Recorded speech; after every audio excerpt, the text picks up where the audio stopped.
එහෙමනම් අපි බලමු අදත් අපි සාකච්ඡා කරන්න යන්නේ 7 වෙනි පාඩම.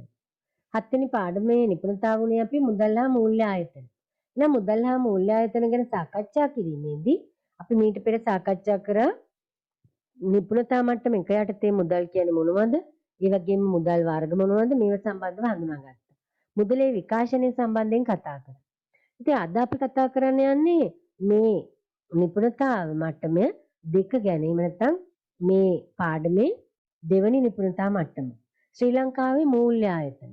ඉතින් ශ්‍රී ලංකාවේ මූල්‍ය ආයතන ගැන කතා කරාම ශ්‍රී ලංකාවේ මූල්‍ය ආයතන ගැන දීර්ඝ සාකච්ඡා කරන්න තියෙනවා. ඒ තරමටම දීර්ඝ මාතෘකාවක්. ඉතින් මේ තුල හැබැයි මේ මාතෘකාව අධ්‍යයනය කිරීම තුළ එහෙම නැත්නම් මේ මාතෘකාව ඉගෙනීම තුළ ඔබට ලැබෙන දැනුම නම් සමස්ත දැනුමක් පුළුල් දැනුමක් ලැබෙනවා මූල්‍ය ආයතන සම්බන්ධව. ඉතින් එහෙමනම් අපි බලමු අපේ නිපුණතා මට්ටම 7.2 ගනුදෙනු පහසු කර ගැනීම සඳහා මුදල් භාවිතයේ වැදගත්කම තහවුරු කිරීම. හරි. ශ්‍රී ලංකාවේ මූල්‍ය ආයතන. එනම් ශ්‍රී ලංකාවේ මූල්‍ය ආයතන ගැන බැලුවොත් එහෙම ශ්‍රී ලංකාවේ මූල්‍ය ආයතන කියන්නේ මූල්‍ය වෙළඳපොළ තුල ක්‍රියාත්මක සියලුම බැංකු හා බැංකු නොවන ආයතන. අපි සමස්තයක් විදිහට ගත්තොත් අපි කියනවා ශ්‍රී ලංකාවේ මූල්‍ය ආයතන කියලා. මූල්‍ය වෙළඳපොළ තුල ක්‍රියාත්මක වෙන සියලුම බැංකු හා බැංකු නොවන ආයතන මූල්‍ය ආයතන කියලා හඳුන්වනවා. ශ්‍රී ලංකාවේ මූල්‍ය ආයතන විදිහට සැලකෙනවා. එhmenan ශ්‍රී ලංකාවේ මූල්‍ය ආයතන අපිට වර්ගීකරණය කරන්න පුළුවන්. විශේෂයෙන්ම ශ්‍රී ලංකාවේ මූල්‍ය ආයතන අපි වර්ගීකරණය කරනවා වර්ගීකරණ කිහිපයක් යටතේ. ප්‍රධාන වශයෙන්ම ගත්ත ප්‍රධාන වර්ගීකරණ 4ක් යටතේ. එකක් තමයි බැංකු අංශය. බැංකු අංශය. දෙවෙනි එක තමයි තැන්පතු බාර ගන්නා අනෙකුත් මූල්‍ය ආයතන විදිහට. තුන්වෙනි එක විශේෂිත මූල්‍ය ආයතන විදිහට. 4 ගිවිසුම්ගත ඉදිරි කිරීම ආයතන විදිහට.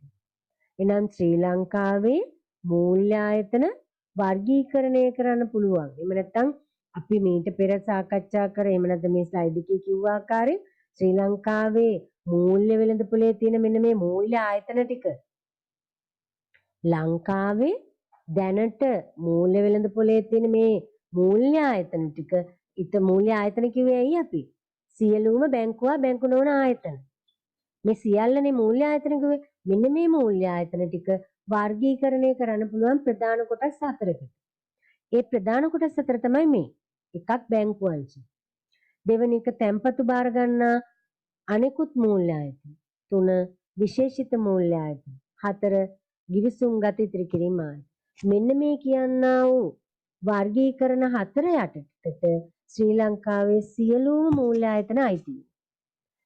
එහෙමනම් අපි බැලුවොත් එහෙම බැංකු අංශයට එහෙම නැත්නම් බැංකු අංශය කියන්නේ මොකක්ද? බැංකු අංශයට අයිති වෙනවා ප්‍රධාන වශයෙන්ම මේ බැංකු අංශය කියන එක නැවත කොටස් 3කට බෙදෙනවා. ප්‍රධානම එක තමයි ශ්‍රී ලංකා මහ බැංකුව.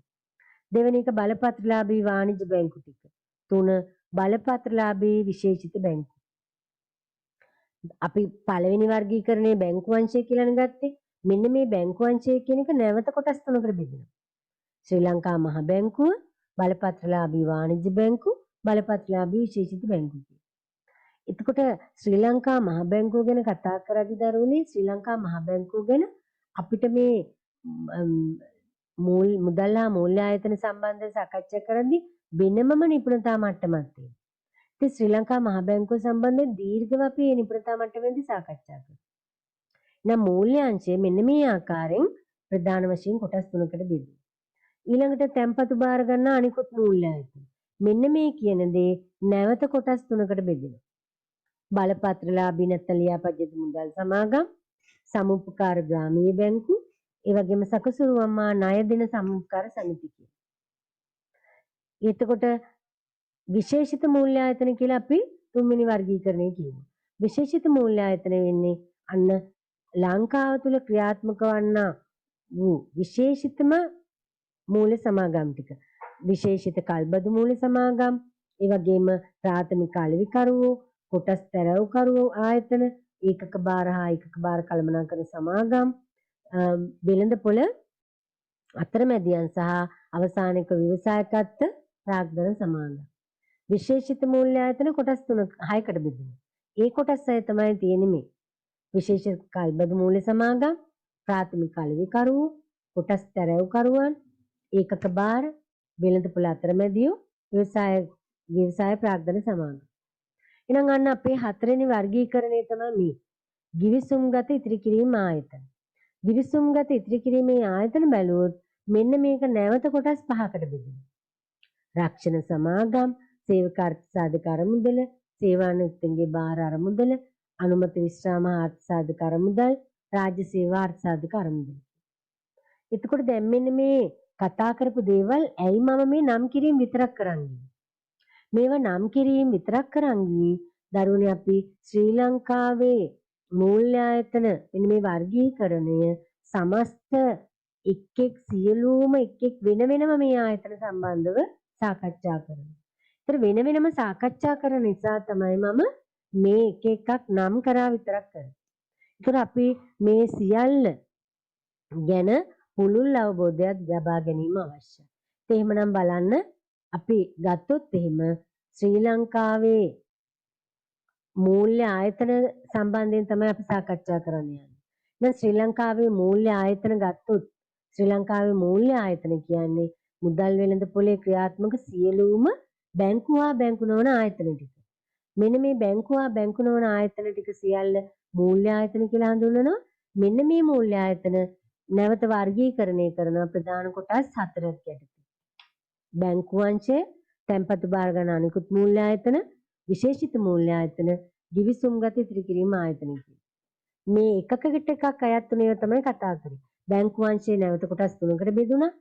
තැන්පතු භාර ගන්න අනිකුත් මූල්‍ය ආයතන කොටස් 3කට බෙදුණා.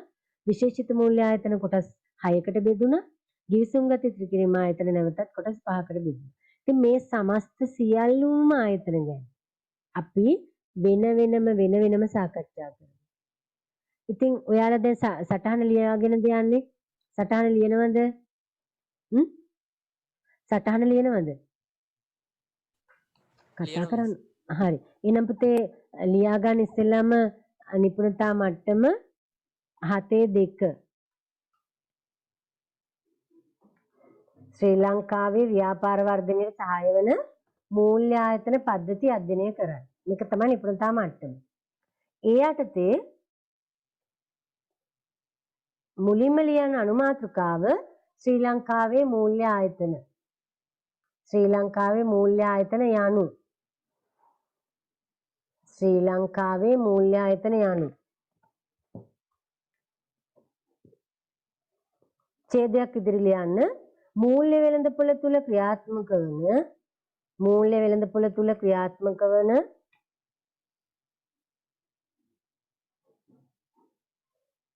සියලුම බැංකු හා බැංකු නොවන ආයතන මූල්‍ය වෙළඳපොළ තුල ක්‍රියාත්මක වන සියලුම බැංකු හා බැංකු නොවන ආයතන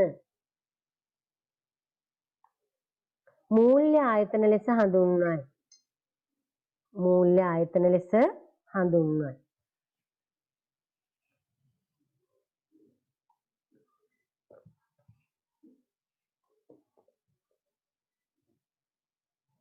දැන් නැවත අනුමාතෘකාවක් ලියන්න ශ්‍රී ලංකාවේ මූල්‍ය ආයතන වර්ගීකරණය. ශ්‍රී ලංකාවේ මූල්‍ය ආයතන වර්ගීකරණය.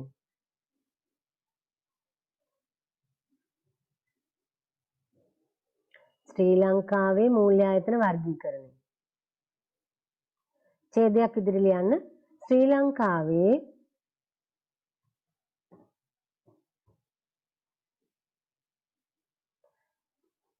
මූල්‍ය ආයතන සියල්ල ශ්‍රී ලංකාවේ මූල්‍ය ආයතන සියල්ල පහත සඳහන් වර්ගීකරණ 4 යටතේ වර්ගීකරණය කරයි.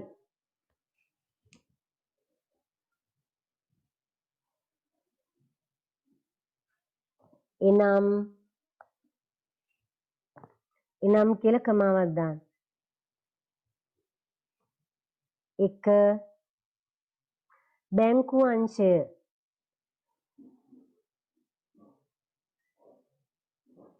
දෙක තැන්පතු බාර ගන්නා අනිකුත් මූල්‍ය ආයතන තැන්පතු බාර ගන්නා අනිකුත් මූල්‍ය ආයතන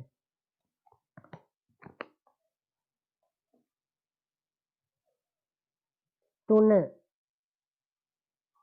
විශේෂිත මූල්‍ය ආයතන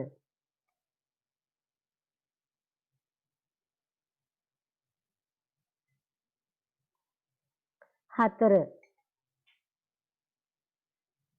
ගිවිසුම්ගත ඉතිරි කිරීමේ ආයතන ගිවිසුම්ගත ඉතිරි කිරීමේ ආයතන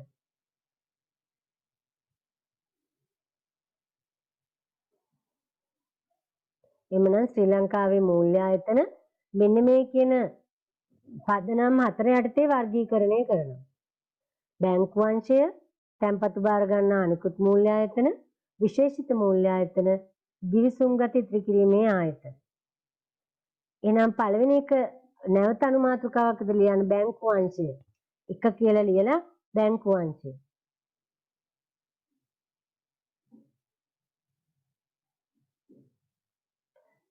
ශ්‍රී ලංකාවේ බැංකු අංශය නැත්නම් ශ්‍රී ලංකාවේ මූල්‍ය ආයතන අතර බැංකු අංශය නැවත කොටස් 3කට බෙදයි. නැවත කොටස් 3කට බෙදයි.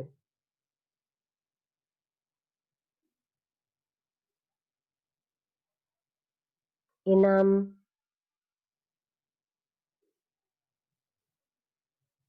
1 ශ්‍රී ලංකා මහ බැංකුව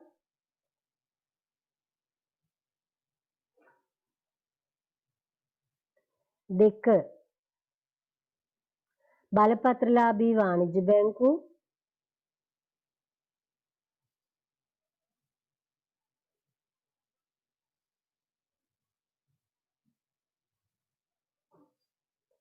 3 බලපත්‍රලාභී විශේෂිත බැංකු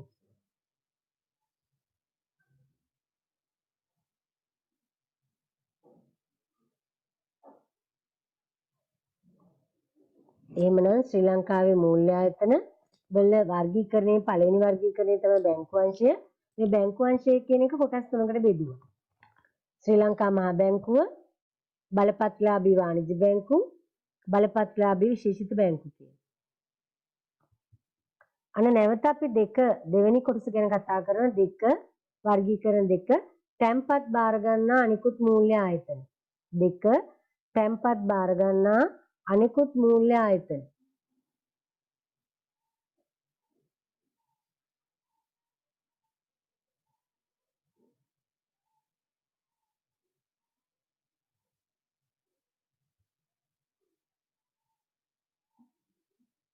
හරිද? මෙම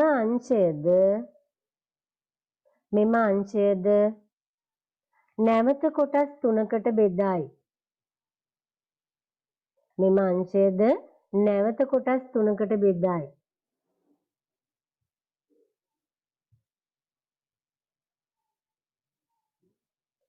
1 බලපත්‍රලාභී ලියාපදිංචි මුදල් සමාගම් බලපත්‍රලාභී ඇල ඉරක් බලපත්‍රලාභී මුදල් සමාගම තමයි ලියාපදිංචි මුදල් සමාගම් කියන්නේ. බලපත්‍රලාභී ඇල ඉරක් ලියාපදිංචි මුදල් සමාගම්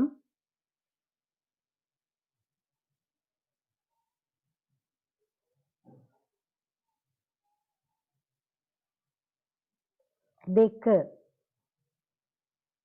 සමුපකාර ග්‍රාමීය බැංකු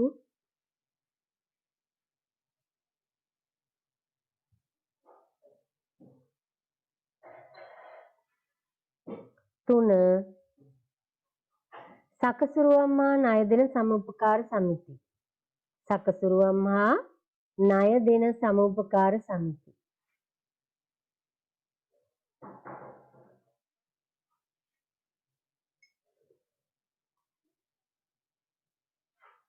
හරිද?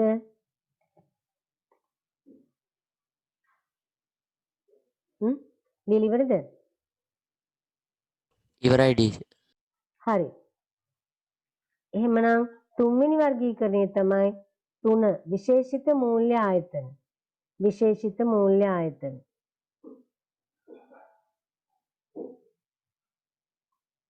මේ විශේෂිත මූල්‍ය ආයතන නැවත ප්‍රධාන කොටස් 6කට බෙදෙනවා.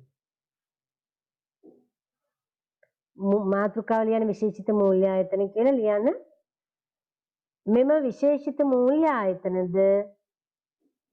මෙම විශේෂිත මූල්‍ය ආයතනද නැවත කොටස් 6කට බෙදා දක්වයි.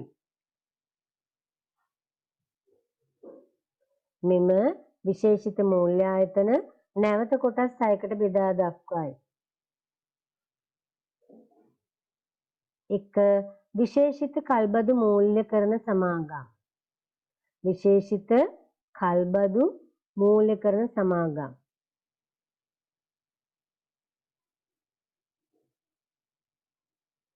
2. ප්‍රාථමික අලෙවිකරුවන්. ප්‍රාථමික අලෙවිකරුවන්.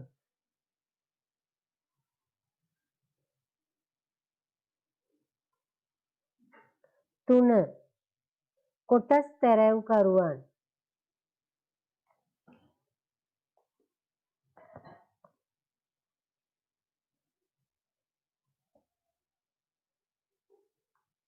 4. ඒකක භාර. ඒකක භාර. ඇලයිරක් ඒකක භාර කළමනාකරණ සමාගම්. ඒකක භාර ඇලයිරක් ඒකක භාර කළමනාකරණ සමාගම්.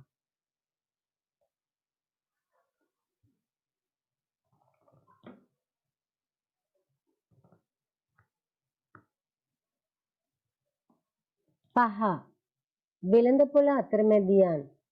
වෙළඳපොළ අතරමැදියන්.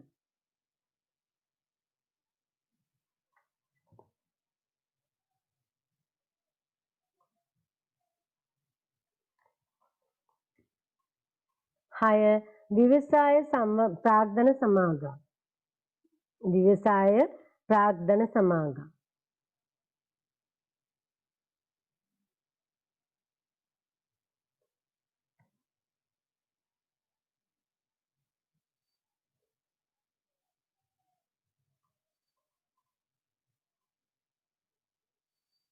'හරිද? හරිද පුතේ? හරි මිස්.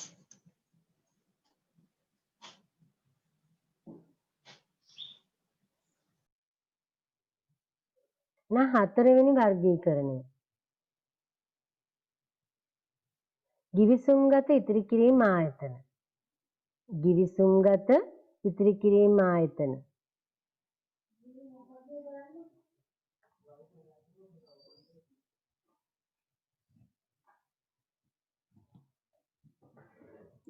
එයාට ලියන්න මෙම අංශයද නැවත කොටස් 5කට බෙදායි. මෙම අංශයද නැවත කොටස් 5කට බෙදායි.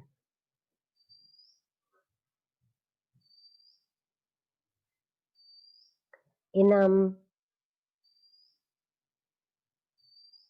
එක රාජ්‍ය සමාගම් රක්ෂණ සමාගම් එක රක්ෂණ සමාගම්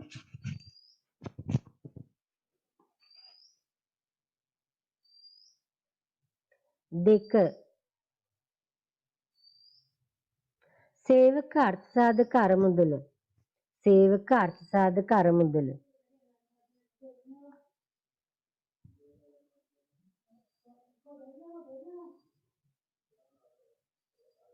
3.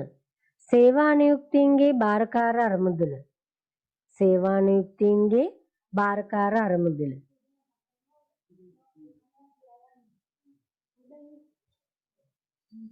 4. අනුමත විශ්‍රාම හා අර්ථසාධක අරමුදල්. අනුමත විශ්‍රාම හා අර්ථසාධක අරමුදල්.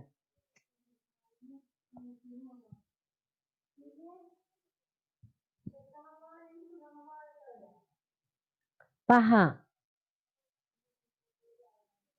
රාජ්‍ය සේවා අර්ථසාධක අරමුදල. රාජ්‍ය සේවා අර්ථසාධක අරමුදල.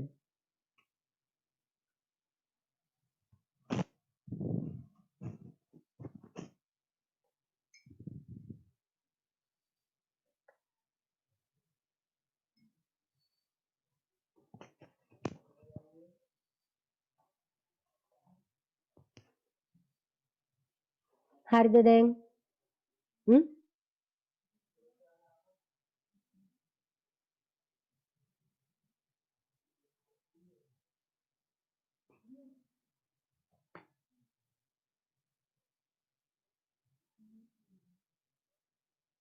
ලියලා ඉවරද පුතේ?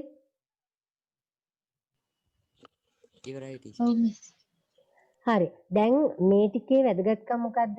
මේ ශ්‍රී ලංකාවේ මූල්‍ය ආයතන වර්ගීකරණය ඔබට කටපාඩමින් තියෙනවා. සමහර වෙලාවට ප්‍රශ්න වලට අහලා තියෙනවා ශ්‍රී ලංකාවේ මූල්‍ය ආයතන වර්ගීකරණය ඇඳ දක්වන්නේ නැත්නම් ලියන්න කියලා. එතකොට මූල්‍ය ආයතන වර්ගීකරණය කරා පදනම් 4ක් යටතේ මේ පදනම් 4ට අයිති කොටස් ටික කියන්න පුළුවන් වෙනවා. සමහර වෙලාවට ඒ අතරින් givisumගත ඉදිරිගීම ආයතන මොනවද කියලා ඇහුවොත් ඔබට මේ ආයතන පහ කියන්න පුළුවන් වෙනවා. නම් ඔබට පාඩම් කරන් තියෙන කොටස නම් වැඩි. ඒක මතක තියාගන්න. පාඩම් කරන්න වෙනවා. ඒතකොට මෙන්න මේ වර්ගීකරණය ප්‍රධාන වශයෙන් කොටස් 4කට බෙදුවා. ඒ කොටස් 4 නැවත බැංකු අංශය කියන එක කොටස් 3කට බෙදුවා. ඒ වගේම තැන්පතු බාර ගන්නා මූල්‍ය ආයතන නැවත කොටස් 3කට බෙදුවා. ඒකම විශේෂිත මූල්‍ය ආයතන කොටස් 6කට බෙදුවා. නැවත වතාවක් givisumගත ඉදිරි කිරීම ආයතන නැවත කොටස් 5කට බෙදුවා. මේ එක එකක් ඔබ වෙන වෙනම මතකයේ තියාගන්න. එහෙමනම් දැන් අපි ඊළඟට කතා කරන්න යන්නේ පළවෙනිම අංශය වෙන බැංකු අංශය. මුලින්ම සාකච්ඡා කරන්න යන්නේ බැංකු අංශය. ප්‍රධාන කියන්නේ රූලේ මැද ලියන්න මේ බැංකු අංශය කියන එක. බැංකු අංශය ඉස්සෙල්ලාම සාකච්ඡා කරන්න යන්නේ එක ශ්‍රී ලංකා මහ බැංකුව. ශ්‍රී ලංකා මහ බැංකුව. බැංකු අංශය කියන එක ලියලා ඒකේ අනුමාතෘකාව ලියන්න ශ්‍රී ලංකා මහ බැංකුව.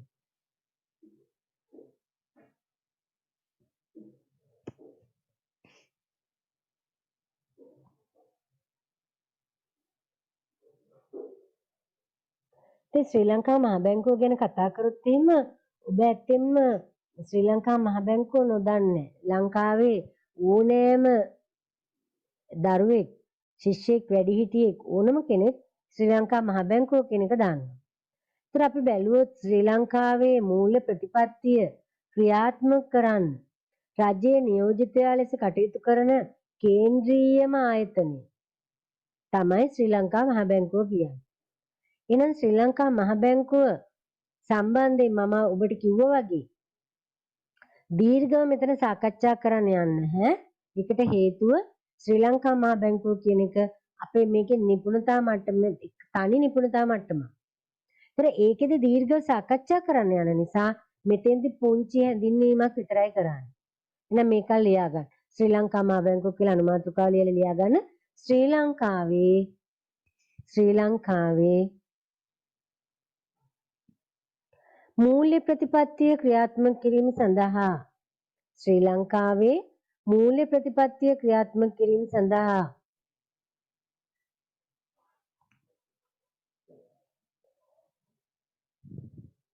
රජයේ නියෝජිතයෙකු ලෙස කටයුතු කරන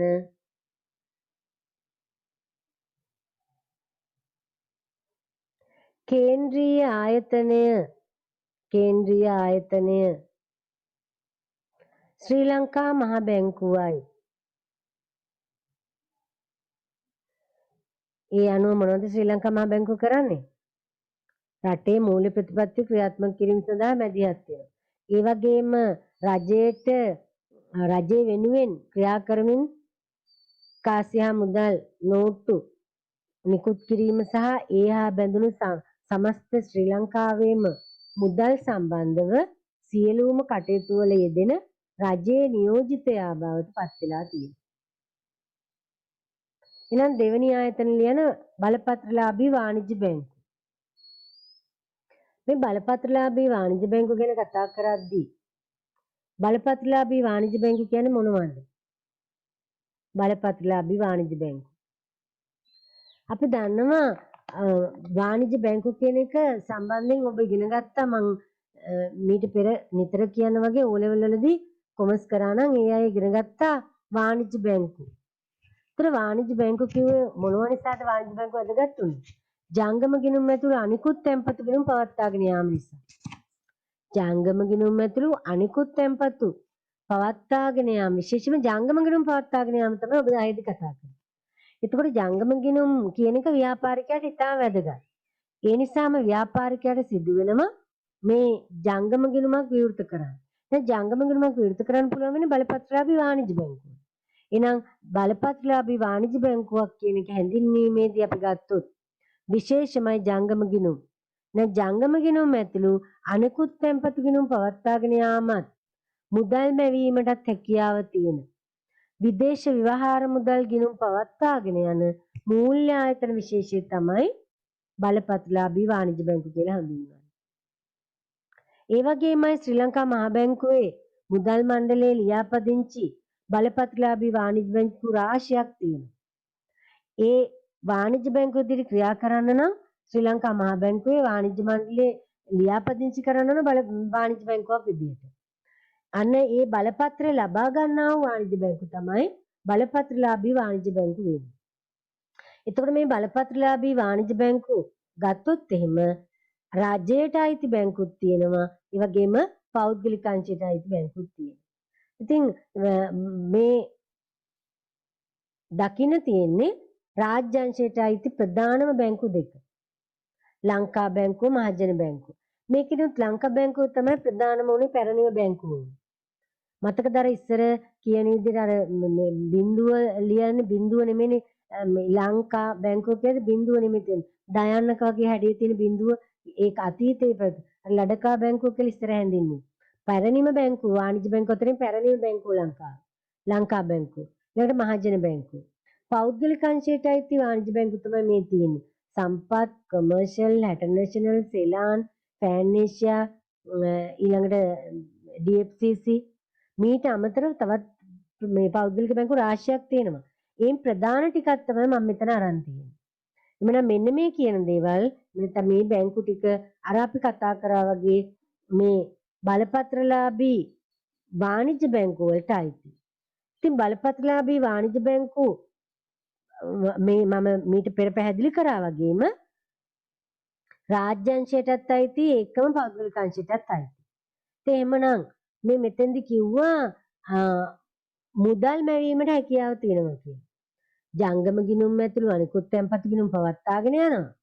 ඒ වගේම මුදල් මවන්නත් හැකියාව තියෙනවා. ඊටත් අමතරව විදේශ ව්‍යවහාර ගිණුම් පවත්වාගෙන යාමත් සිදු කරනවා. එනම් වාණිජ්‍ය බැංකුවක් ගත්තොත් ප්‍රධානයි ජංගම ගිණුම් ඇතුළු තැන්පතු ගිණුම් පවත්වාගෙන යනවා. දෙවෙනි එක මුදල් මැවීමේ කාර්යය දෙනවා. මුදල් මැවීමේ හැකියාව තියෙනවා. විදේශ ව්‍යවහාර මුදල් ගිණුම් පවත්වාගෙන යනවා. මුදල් මැවීම කියන්නේ අන්නර ජංගම ගිණුම් ශේෂ භාවිතා කරලා මුදල් මවන්න පුළුවන්. දැන් අපි ගත්තොත් එහෙම ජංගම ගිණුම් වල තියෙන ශේෂ භාවිතා කරලා අපි දන්නවනේ ව්‍යාපාරිකයන් මුදල් කොහොමද මවන්නේ? ඒගොල්ලෝ ජංගම ගිණුමක් තියෙනවා නම් චෙක් පත් අන කරනවා දිගින් දිගටම මේ ඉදිරි දාතමේදී චෙක් පත් අන කරමින් ඒගොල්ලෝ මුදල් නැති මුදල් තමයි ඇති කරමින් කටයුතු කරන්නේ. ඒතර ඒක කරන්නේ කවුද? වාණිජ්‍ය බැංකුව. වාණිජ්‍ය බැංකුව වල තමයි මේ ජංගම ගිණුම් තියෙන්නේ. එතකොට ව්‍යාපාරිකයාට මේ සඳහා උදව් කරමින් මුදල් මැවීමේ හැකියාව ඉටු කිරීම සිදු කරන්නේ වාණිජ්‍ය බැංකුව. එහෙමනම් මෙන්න මේ කියනා වූ කාර්යයන් වල යෙදෙන නැත්නම් මෙවැනි මූල්‍ය ආයතන බලපත්‍රලාභී වාණිජ්‍ය බැංකුව කියලා හඳුන්වනවා. ඉස්සෙල්ලා මේ ටික ලියාගෙන ඉන්නකෝ. ජංගම ගිණුම්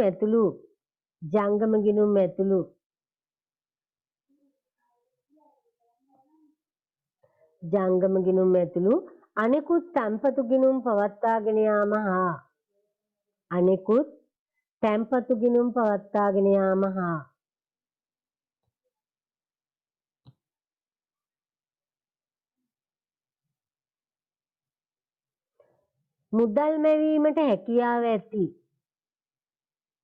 මුදල් මැවීමට හැකියාව ඇති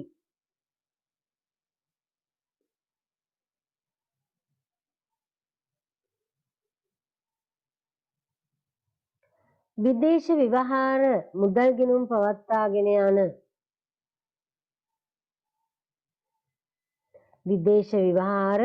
මුදල් ගිණුම් පවත්වාගෙන යන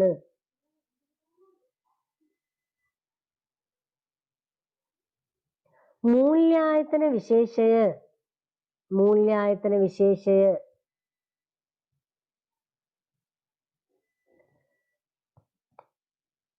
බලපත්‍රලාභී වාණිජ්‍ය බැංකුව ලෙස හඳුන්වයි. බලපත්‍රලාභී වාණිජ්‍ය බැංකුව ලෙස හඳුන්වයි.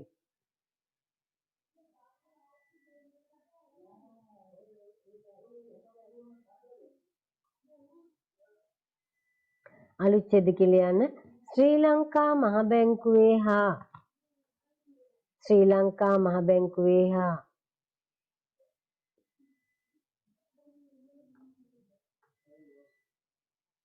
මුදල් මණ්ඩලයේ ලියාපදිංචි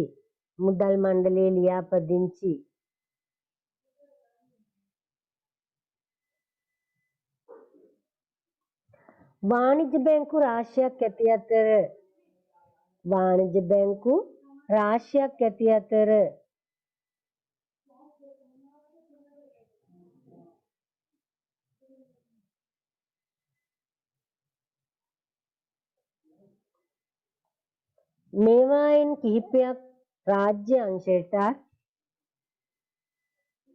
මේවායින් කිහිපයක් රාජ්‍ය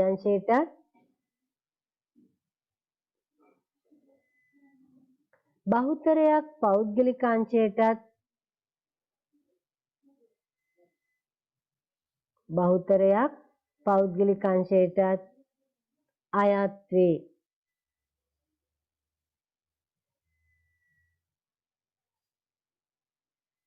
පුතේ උදාහරණ කියලා ලියලා මේ දෙපැත්තට බෙදලා ලියන්න. උදාහරණ නැත්නම් නිදසුන්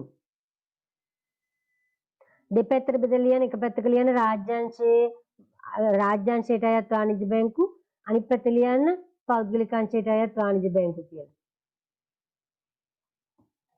රාජ්‍යාංශයට අයත් වාණිජ්‍ය බැංකු,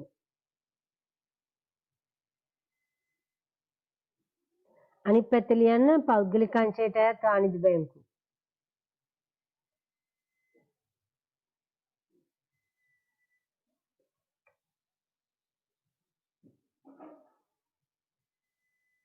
රාජ්‍යාංශයට අයිති වාණිජ්‍ය බැංකු පැත්ත ලියන්න. එක ලංකා බැංකුව,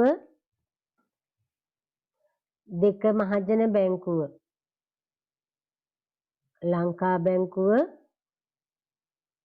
දෙක මහජන බැංකුව.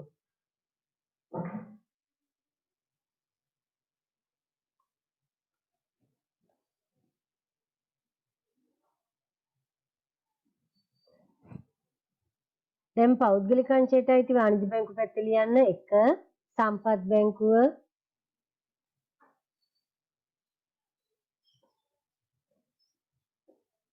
දෙක කමර්ෂල් බැංකුව,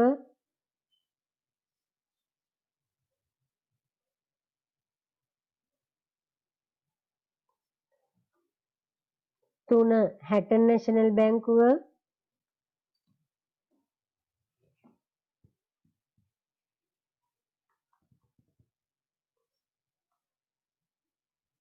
හතර සෙලාන් බැංකුව,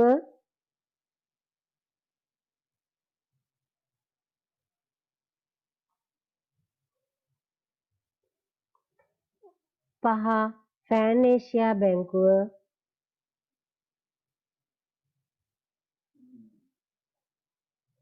හය DFCC බැංකුව. දැන් මේ පෞද්ගලික අංශයේ බැංකුව අතර වාණිජ්‍ය බැංකුව අතර ඉතාම ප්‍රබල නමක් දිනාගෙන තියෙන්නේ කමර්ෂල් බැංකුව. ඒකට හේතුව කමර්ෂල් බැංකුව විශේෂයෙන්ම වාණිජ්‍ය බැංකුවක් විදිහට ඔවුන්ගේ ව්‍යාපාරිකයන්ට ලබා දෙන චෙක් එහෙම නැත්නම් ජංගම ගිණුම් විවෘත කරන ජංගම ගිණුම් නිකන් ආවට ගියට විවෘත කරන්නේ. කමර්ෂල් බැංකුවම පරණ ජංගම ගිණුම් හිමියෙක් මේ අලුතෙන් ඇති වෙන ජංගම ගිණුම් හිමියාව හඳුන්වා දීම සිදු කළ යුතු වෙනවා. එහෙම නැත්නම් අප වෙනවා යා හොඳ කෙනෙක් කියලා. හොඳ ව්‍යාපාරික ශාස්ත්‍රයේ හොඳ පුද්ගලයෙක් කියලා. ඒකට හේතුව ඔවුන් කැමති නැහැ ඔවුන්ගේ චෙක්පත් අගරු වෙනවට නෙමෙයි. එහෙම නැත්නම් මේ චෙක්පත් අගරු වෙලා තමන්ගේ ජංගම ගිණුම් සම්බන්ධව කීර්තිනාමය අහිමි වෙනවට කැළලෙනවට කැමති නැහැ. ඒ නිසා ඊටාම මේ දැඩි නීති රීති මාලාවක් තුළ තමයි මේ කොමර්ෂල් බැංකුව ජංගම ගිණුම් පවත්වාගෙන යාම සිදු කරන්නේ. ඒතර පෞද්ගලික අංශයේ ජංගම වාණිජ්‍ය බැංකුව අතර කොමර්ෂල් බැංකුව ඊටාම වැදගත් වෙනවා.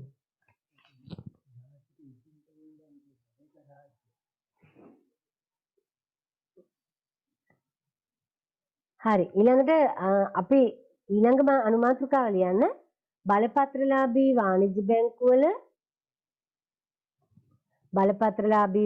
බැංකුවල මූලික කාර්යයන් එහෙම නැත්නම් බලපත්‍රලාභී වාණිජ්‍ය බැංකුවල මූලික සේවාවන් මොනවද කියලා. දැන් කාර්යයන් මොනවද කියලා ඇහුවා සේවාවන් මොනවද කියලා ඇහුවත් එකමයි ලියන්නේ. බලපත්‍රලාභී වාණිජ්‍ය බැංකුවල මූලික කාර්යයන් නැත්නම් සේවාවන්. බලපත්‍රලාභී වාණිජ්‍ය බැංකුවල මූලික කාර්යයන්. එහෙම නැත්නම් සේවාව. එකක් තමයි තැන්පතු බාර ගැනීම. තැන්පතු බාර ගැනීම ගත්තොත් එimhe තැන්පතු එක වර්ගයක තැන්පතු නෙවෙයි ඉල්ලුම් තැන්පතු, ඉතුරුම් තැන්පතු, ඒ වගේම කාලීන තැන්පතු. ඉල්ලුම් තැන්පතු මේ ඉල්ලුම් තැන්පතු කියන්නේ ජංගම තැන්පතු. ඉතුරුම් තැන්පතු අපි දන්නවා සාමාන්‍ය තැන්පතු ඔබට පුංචි කාලේ ඉඳලාම දෙමව්පියන් අරන් දීලා තියෙන සාමාන්‍ය තැන්පතු ඔබ නමින් තියෙන්නේ. කාලීන තැන්පතු එහෙම නැත්නම් මේ කාලීන තැන්පතු වල ස්ථාවර තැන්පතු කියනවා. මේවයි දෙවෙනි නමත් අවශ්‍ය නම් ඔබ සටහනේදී ලියා ගන්න ඕනේ. ඉල්ලුම් තැන්පතු කියනවා ජංගම ගිණුම් වලටම, ඉතුරුම් තැන්පතු ඒ වගේම ඉතුරුම් තැන්පතු, කාලීන තැන්පතු කියනවා ස්ථාවර තැන්පතු වලට. දැන් මෙන්න මේ කියන තැන්පතු බාර ගැනීම සිදු කරනවා. ඊට අමතරව විවිධ ණය සපයනවා. විවිධාකාර වූ ණය, කෙටි කාලීන ණය, දීර්ඝ කාලීන ණය. ඒ වගේම චෙක්පත් උපලබ්ධි කරනවා. චෙක්පත් උපලබ්ධි කරන. ඒ කියන්නේ චෙක්පත් ලබා දුන්නම ඒවා මුදල් බවට පත් කිරීමේ කාර්යය දෙනවා. ඒ වගේම ස්ථාවර නියෝග ක්‍රියාත්මක කරනවා. එහෙම නැත්නම් ස්ථාවර නියෝග ඉටු කරනවා.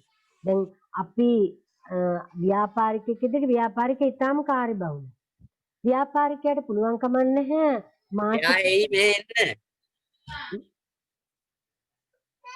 ව්‍යාපාරිකයාට පුළුවන් කමක් නැහැ මේ මාසිකව රක්ෂණ වාරිකය ගෙවන්න නැත්නම් ණය වාරික ගෙවන්න එයාට අමතක වෙන්න පුළුවන් අතපසු වෙන්න පුළුවන්.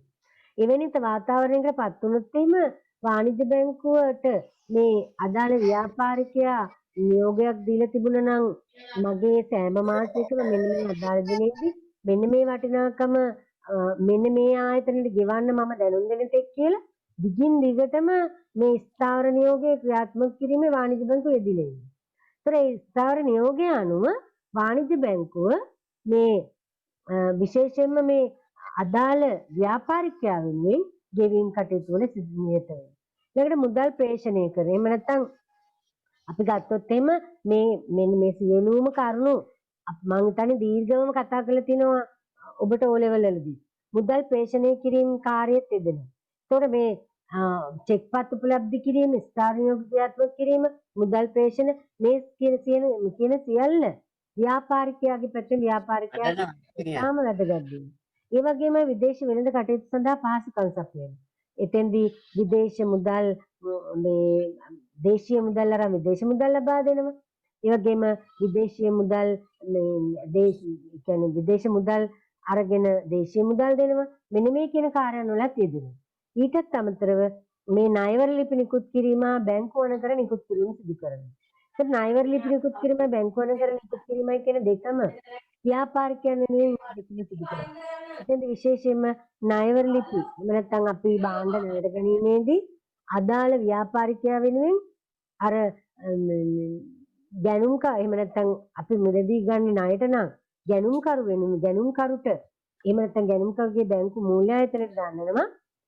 විශේෂයෙන්ම විදේශ වෙළඳාමේදී අපි භාණ්ඩ ආනයන කරනවා නම් ආනයනකරුගේ බැංකුවට දානවා අපි මේ අපනයනකරු ආනයනකරු වෙනුවෙන් අපනයනකරුගේ බැංකුවට දානවා මේ ආනයනකරු වෙනුවෙන් අදාළ මුදල් ගෙවන්න එකග වෙනවා පොරොන්දු වෙනවා කියන්නේ. මෙන්න මේ සඳහා නිකුත් කරන ලියවිල්ල ණයවර ලිපිය කියලා හඳුන්වනවා.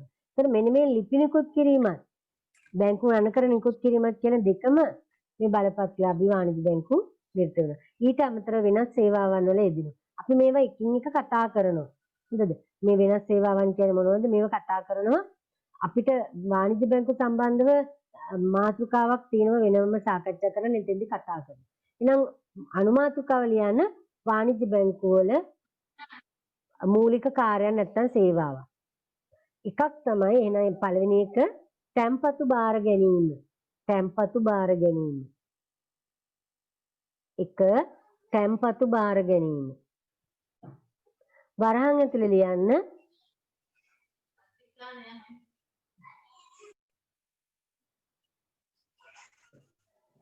ඉල්ලුම් එහෙවත් ජංගම ගිණුම් ඉල්ලුම් තැන්පතු එහෙවත් ජංගම ගිණුම්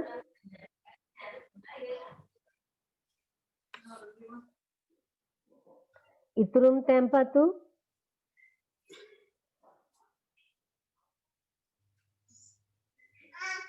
කාලීන හෙවත් ස්ථාවර තැන්පතු. කාලීන හෙවත් ස්ථාවර තැන්පතු. දෙක විවිධ ණය මුදල් සැපයීම. විවිධ ණය මුදල් සැපයීම.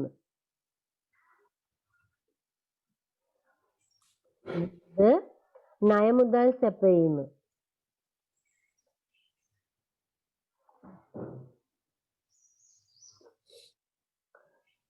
තුන චෙක්පත් උපලබ්ධි කිරීම.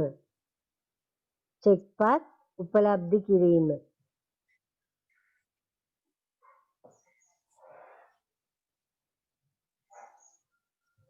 හතර ස්ථාවර නියෝග ඉටු කිරීම. ස්ථාවර නියෝග ඉටු කිරීම.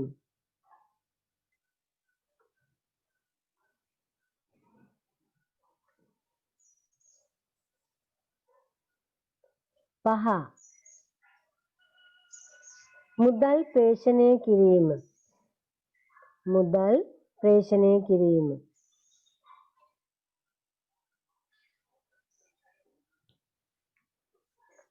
6 විදේශ වෙළඳ කටයුතු සඳහා පහසුකම් සැපයීම.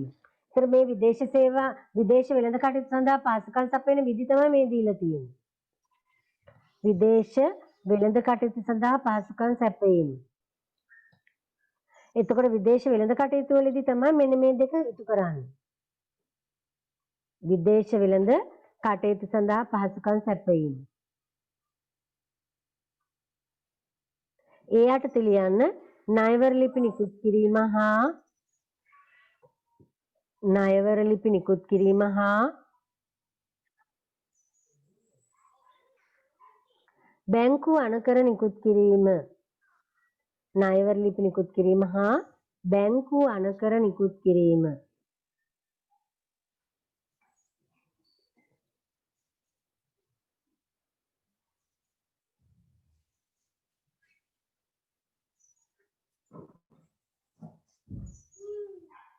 ඊළඟ කරුණ වෙනත් සේවා. වෙනත් සේවා.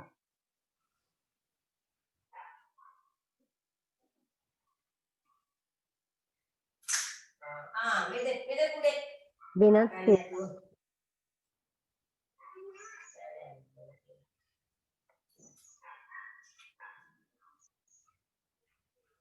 දැන් ලියන මාතෘකාවක් වාණිජ්‍ය බැංකුවල වෙනත් සේවාවක්. වාණිජ්‍ය බැංකුවල වෙනත් සේවාවක්. නැත්තම් ඔතනම වෙනස් සේවා කියන තැනට උදාහරණ ලියන්න. උදාහරණ. සුරක්ෂිතාගාර පහසුකම්. උකස් සේවා.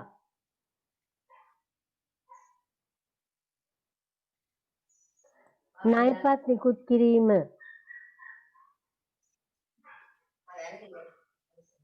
හරපත් නිකුත් කිරීම.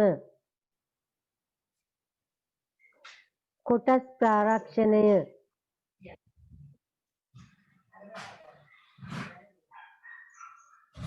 විදේශ විනිමය මිලදී ගැනීම හා විකිණීම.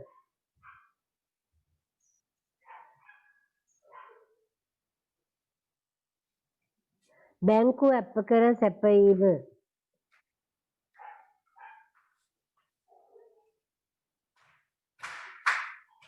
කල්බදු සේවා.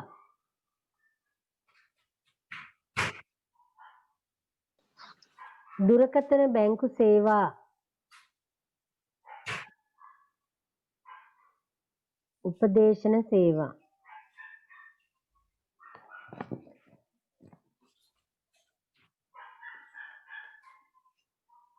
එතකොට අපි ගත්තොත් එහෙම වාණිජ්‍ය බැංකුවල වෙනත් සේවා යටතේ එකක් තමයි සුරක්ෂිතාගාර පහසුකම්. අපි දන්නවනේ ඔබ දැකලත් ඇති මේ පෝස්ටර් එහෙම ප්‍රදර්ශනය කරනවා. ඒ වගේම දැන් වෙනද දැන් ප්‍රචාරය වෙනවා මේ සේප පහසුකම් සපයන එක. එක්කෝ සේප වෙන් කර දෙනවා. එහෙම නැත්නම් සේප වල වෙනම කුටි වෙන් කරලා දෙනවා. මෙන්න මේ කියන දේ තමයි සුරක්ෂිතාගාර පහසුකම් සපයනවා. ඊට අමතරව උකස් සේවා. ඒ කියන්නේ භාණ්ඩ උකසට ගන්න රන් භාණ්ඩ උකස් ගැනීමේ කාර්යය යෙදෙනවා. ඒකත් මේ වාණිජ්‍ය බැංකුවක වෙනස් සේවා යටතේ තමයි සිදු කරන්නේ. ඊට අමතරව ණයපත් නිකුත් කරනවා. ඒ කියන්නේ ක්‍රෙඩිට් කාඩ් නිකුත් කරනවා. දැන් ලංකා බැංකුවේ ක්‍රෙඩිට් කාඩ් සම්බන්ධව මහජන බැංකුවේ ක්‍රෙඩිට් කාඩ් සම්බන්ධව මේ දිනවල ගොඩාක් ප්‍රචාරණයන් වෙනවා. වෙළඳ ප්‍රචාරණයන් යනවා. ඒතර ඒ ප්‍රචාරණයන් තුල ප්‍රචාරණ දැන්වීම තුල තියෙන්නේ මෙන්න මේ ණයපත් නිකුත් කරාට පස්සේ ඒ ණයපත් වලින් ගනුදෙනු කරුවන්ට ලබාගත හැකි සේවාවන්. ඒ වගේම හරපත් නිකුත් කිරීම. ඒ කියන්නේ ඩෙබිට් කාඩ්. අපි දන්නවා මේ වාණිජ්‍ය බැංකුවල ගිණුම් පවත්වාගෙන යනවා. ඒ ගිණුම් හිමියන්ට තමන්ගේ ගිණුමේ තියෙන මුදල් ATM යන්ත්‍ර මගින් පැය 24 පුරා දින 7 තුරම ගනුදෙනු කරන්න පුළුවන් වෙන කාඩ්පත් තමයි මේ. එහෙම නැත්නම් විද්‍යුත් මුදල් වර්ගයක් තමයි හරපත් කියන්නේ. මෙන්න මේවා නිකුත් කිරීමත් සිදු කරනවා. ඊට අමතරව කොටස් ප්‍රාරක්ෂණය කරනවා. එහෙම නැත්නම් සමාගමක් ගත්තොත් මේ සමාගම විශේෂයෙන්ම ආරම්භ කරන්න නියමිත කොටස් ප්‍රමාණයක් තියෙනවා. විශේෂයෙන්ම මේ ඒ කියන්නේ අලෙවි කළ යුතු. නමුත් ඒ කොටස් ප්‍රමාණය නියමිත කොටස් ප්‍රමාණය මිලදීගෙන නැත්නම් මහජනයාට අර්පණය කරන ආරාධනා කරන මිලදී ගන්න කියලා එවැනි අවස්ථාවක සියලු කොටස් ඉතිරිලා නැති අවස්ථාවක අන්න ඒව මිලදී ගන්න ප්‍රාරක්ෂණය කරන ප්‍රාරක්ෂකයෙක් විදිහට වාණිජ්‍ය බැංකු පෙනී. ඊට අමතරව විදේශ විනිමය මිලදී ගැනීම විකිණීම. විදේශ විනිමය මිලදී ගන්නවා කියන්නේ අපි දන්නවා මම ඊට පෙරත් කිව්වා දේශීය මුදල් ලබාගෙන විදේශ මුදල් දෙනවා. විදේශ මුදල් ලබාගෙන දේශීය මුදල් දෙනවා. ඒතර මේ විදේශ විනිමය මිලදී ගැනීමයි විකිණීමයි කියන්නේ අන්න ඒක. එතකොට දැන් ලංකාවේ ඉන්න කෙනෙකුට විදේශගත වෙනව නම් ලංකාවේ මුදල් ගෙනින් භාවිත කරන්න බෑ. එවැනි අවස්ථාවක ඒ අයට පුළුවන් දේශීය මුදල් ලබා දීලා වාණිජ්‍ය බැංකු වලට අදාළ රටේ යන රටේ විදේශ මුදල් මිලදී ගන්න පුළුවන්. ඒ වගේම විදේශගත වෙලා ඉන්න අය ලංකාවට ආවම ඒ අයට විදේශ මුදල් භාවිත කරන්න බෑ. එවැනි අවස්ථාවකදී දේශීය මුදල් ලබා ගන්න පුළුවන් මේ විදේශ මුදල් දීලා.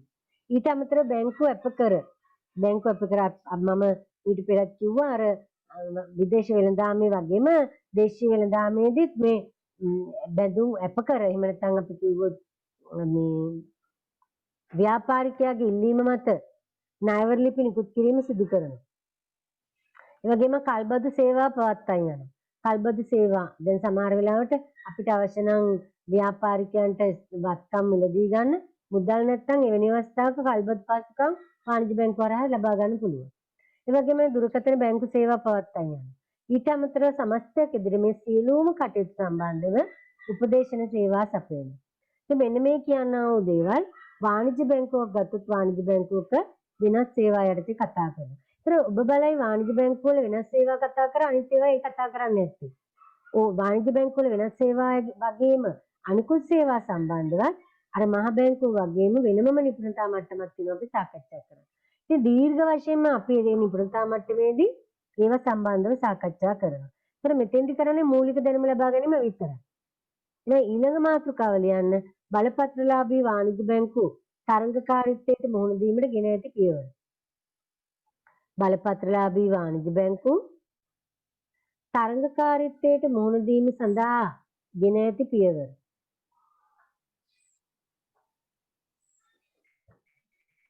හරිද?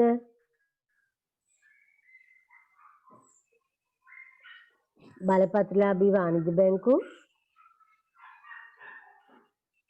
තරඟකාරීත්වයට මුහුණ දීම සඳහා ගෙන ඇති පියවර. ඒක ඇත්තම තරඟයක් තියෙනවද? දැඩි තරඟයක් තියෙනවා. අතීතයේ වගේ නෙමේ දරුවනේ ගත්තොත් එහෙම මේ වාණිජ්‍ය බැංකුව දේශීය විතර අතීතයේ ක්‍රියාත්මක වුණා. නමුත් වර්තමානයේ දේශීයව තියෙන රාජ්‍ය බැංකු පෞද්ගලික බැංකු වලට අමතරව විදේශීය බැංකුත් රාශියක් තියෙනවා. ඒ නිසා මේ බැංකුත් එක්ක තරඟ කරන්න වෙනවා. ඒ නිසා තරඟකාරීත්වයේ දැඩි ලෙස දකින්න තියෙනවා. මේ නිසා මේකට මුහුණ දෙන්න විවිධ ක්‍රමවේද අනුගමනය කරන්න. ඒකම මූල්‍ය ආයතනවල තරඟයක් වැඩි. ඒවත් එක්කත් මේ විවිධ උපක්‍රම භාවිතා කිරීම ගොඩක් වෙලාවට එක එක ආයතන කාලීනව හඳුන්වා දෙන විවිධ ව්‍යාපෘතිත් එක්ක දකින්න තියෙනවා. නම් එකක් තමයි විවිධ ආකර්ෂණීය ඉතිරි කිරීම ගිණුම හඳුන්වා දෙන. විවිධ ආකර්ෂණීය ඉතිරි කිරීම ගිණුම. දැන් ඔබ ගියොත් එහෙම ඔබට ගිණුමක් විවෘත කරන්න ඔබේ වයසට කිසිම ආකාරයකින් පාස් බුක් එකක් දෙන ගිණුමක් විවෘත කරන්න. ඒ බුක් එකක් තමයි තියෙන්නේ. එතකොට එතෙන්දී පාස් පොතක් දෙන්නේ නැහැ. අන්තර්ජාලය හරහා ඔබේ ගිණුමේ ශේෂය ගනුදෙනු සිදු කිරීම මේ සියල්ල කරන්න පුළුවන්.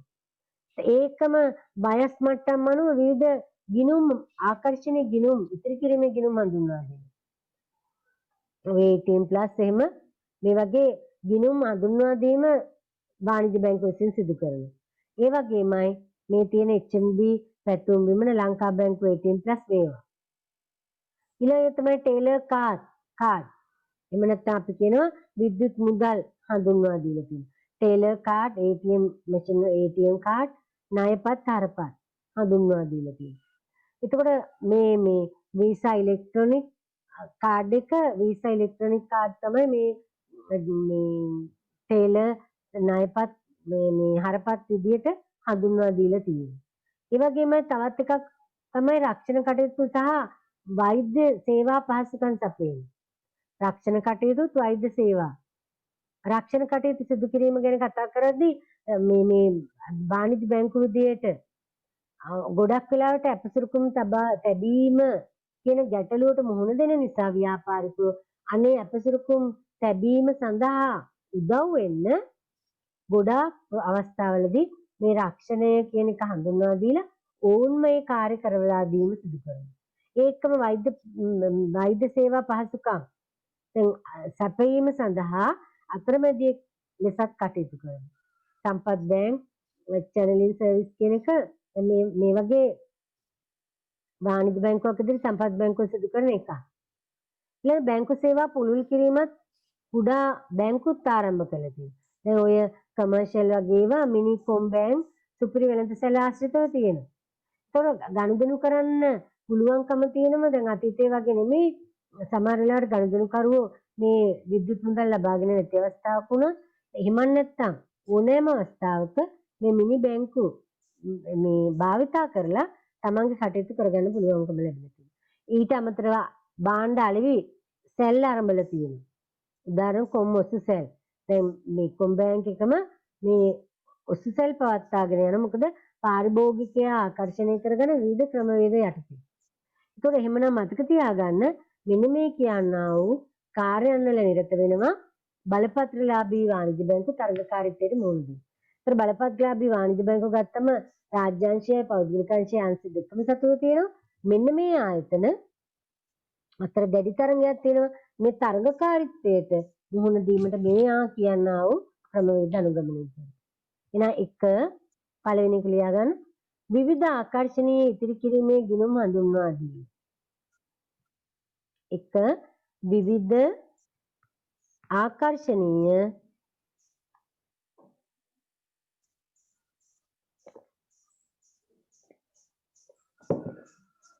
ඉතිරි කිරීමේ ගිණුම් හඳුන්වා දීම.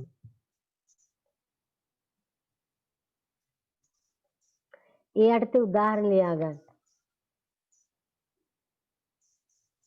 HNB පැතුම් විමන HNB පැතුම් විමන වාර්ෂිකවර වාහන ත්‍යාග විදිහට දෙන ක්‍රමවේදයක් තියෙන HNB බැංකුවේ අනේක තමයි ඊළඟට මේ නිවාස HNB පැතුම් විමන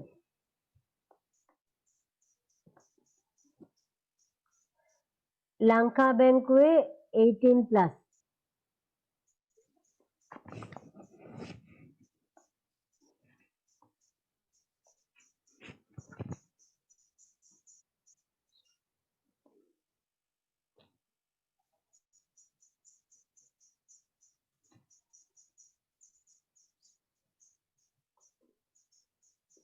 දෙක ටේලර් කාඩ් ණයපත් හරපත් හඳුන්වා දීම. මේ ටේලර් කාඩ් කියලා මෙතනදී අදහස් කරන්නේ මතක තියාගන්න ATM මැෂින් වලින් භාවිත කරන්න පුළුවන්. භාණ්ඩ මිලදී ගැනීමේදී ගෙවීම් කරන්න පුළුවන්. අර පෙර ගෙවුම් කාඩ්පත් මිලදී ගන්න පුළුවන්. අදාළ දැන් ලංකා බැංකුවට එහෙම ගිහිල්ලා ඔබේ අතේ තියෙන මුදල ඒ කියන්නේ 25000 අවමේ තියෙන්නේ ඒ මුදල් දීලි වල කාඩ්පත ලබා ගන්න පුළුවන්. ඊට පස්සේ ඔබට මුදල් අතේ තියන් ඉන්න ඕනේ අර කාඩ්පත භාවිත කරලා මේ විද්‍යුත් මුදල් භාවිත කළ හැකි වෙළඳසැල් වලින් භාණ්ඩ මිලදී ගැනීම සඳහා ගෙවීම් කරන්න පුළුවන්. එහෙනම් දෙක ටේලර් කාඩ් ණයපත් හරපත් හඳුන්වා දීම. ටේලර් කාඩ් ණයපත් හරපත් හඳුන්වා දීම.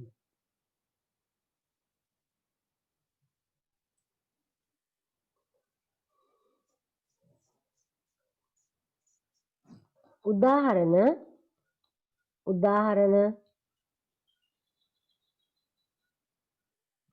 වීසා ඉලෙක්ට්‍රොනික කාඩ්. වීසා ඉලෙක්ට්‍රොනික කාඩ්.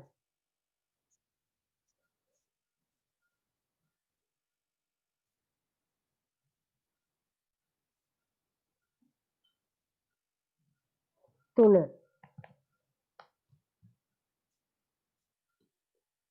රක්ෂණ කටයුතු හා වෛද්‍ය සේවා පහසුකම් සැපයීම. රක්ෂණ කටයුතු හා වෛද්‍ය සේවා පහසුකම් සැපයීම.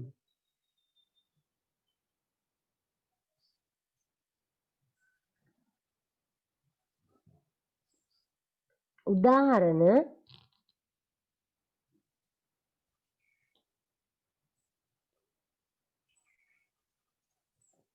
සම්පත් බැංක් චැනලින් සර්විස්. ඒතකොට මේක ක්‍රියාත්මක කරන්නේ සම්පත් බැංකුව. සම්පත් බැංක් චැනලින් සර්විස්.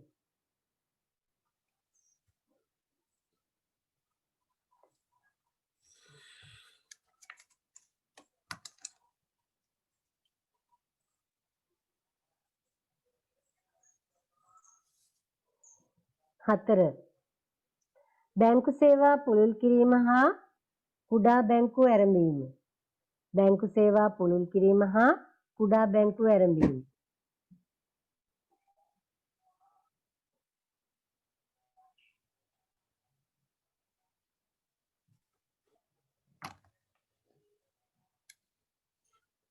එකට උදාහරණ ලියන උදාහරණ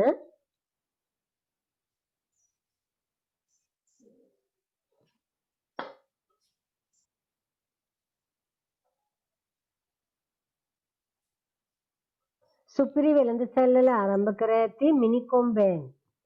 සුපිරි වෙළඳසැල්වල ආරම්භ කර ඇති මිනිකොම් බෑන්ක්.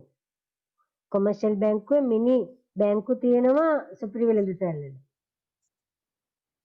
සුපිරි වෙළඳසැල්වල ආරම්භ කර ඇති මිනිකොම් බෑන්ක්.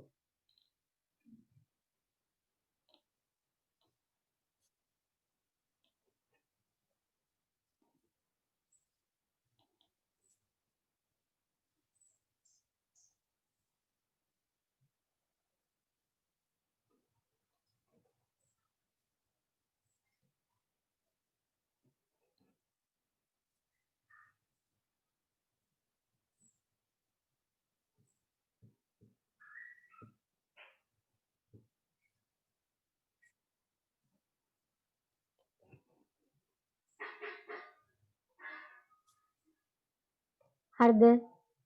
පස්වෙනි එක භාණ්ඩ අලෙවිසැල් ආරම්භීම. භාණ්ඩ අලෙවිසැල් ආරම්භීම.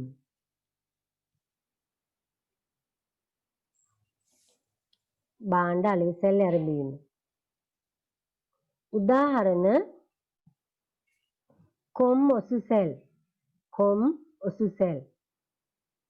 එතකොට ඔබට බෑ ඔබෙන් ප්‍රශ්නයක් ඇහුවොත් වාණිජ්‍ය බැංකුවල තරගකාරීත්වයට මුහුණ දෙන්න අරගෙන තියෙන ක්‍රියාමාර්ග මොනවද කියලා එහෙම නැත්නම් ඒකට වාණිජ්‍ය බැංකු මුහුණ දීමට ගෙන ඇති පියවර මොනවද කියලා මේවා තමයි ලියන්න වෙන්නේ. වෙන දේවල් ලියන්න බෑ. හරි. එහෙනම් භාණ්ඩ අලෙවිසැල් ආරම්භීම තමයි පස්වෙනි එක. උදාහරණ වෙන්නේ කොම් ඔසුසැල්. මේ ටික පැහැදිලි වුණාද? මේ ටික පැහැදිලි වුණාද? පැහැදිලි ටීචර්. හරි. එහෙමනම් පුතේ ඊළඟට බලන්න ඊළඟ මාතෘකාව ලියන්න. මහ බැංකුව හා වාණිජ්‍ය බැංකුව අතර වෙනස්කම්. මහ බැංකුව ගත්තොත් මහ බැංකුවත් වාණිජ්‍ය බැංකුවත් අතර වෙනස්කම් මොනවද කියලා. අනුමාතෘකාවක් ලියන්න. මහ බැංකුව හා වාණිජ්‍ය බැංකුව අතර වෙනස්කම්. මහ බැංකුවත් වාණිජ්‍ය බැංකුවත් අතර වෙනස්කම්. මේ මම ලියපු ආකාරයෙන්ම දෙපැත්තට බෙදන්න. වම් අත පැත්ත මහජන බැංකුව, දකුණු අත පැත්ත නම් කරන්න වාණිජ්‍ය බැංකුව කියලා. මහ බැංකුව වාණිජ්‍ය බැංකුව. එතකොට දැන් හරිද දැන් වෙන් කරගත්තද?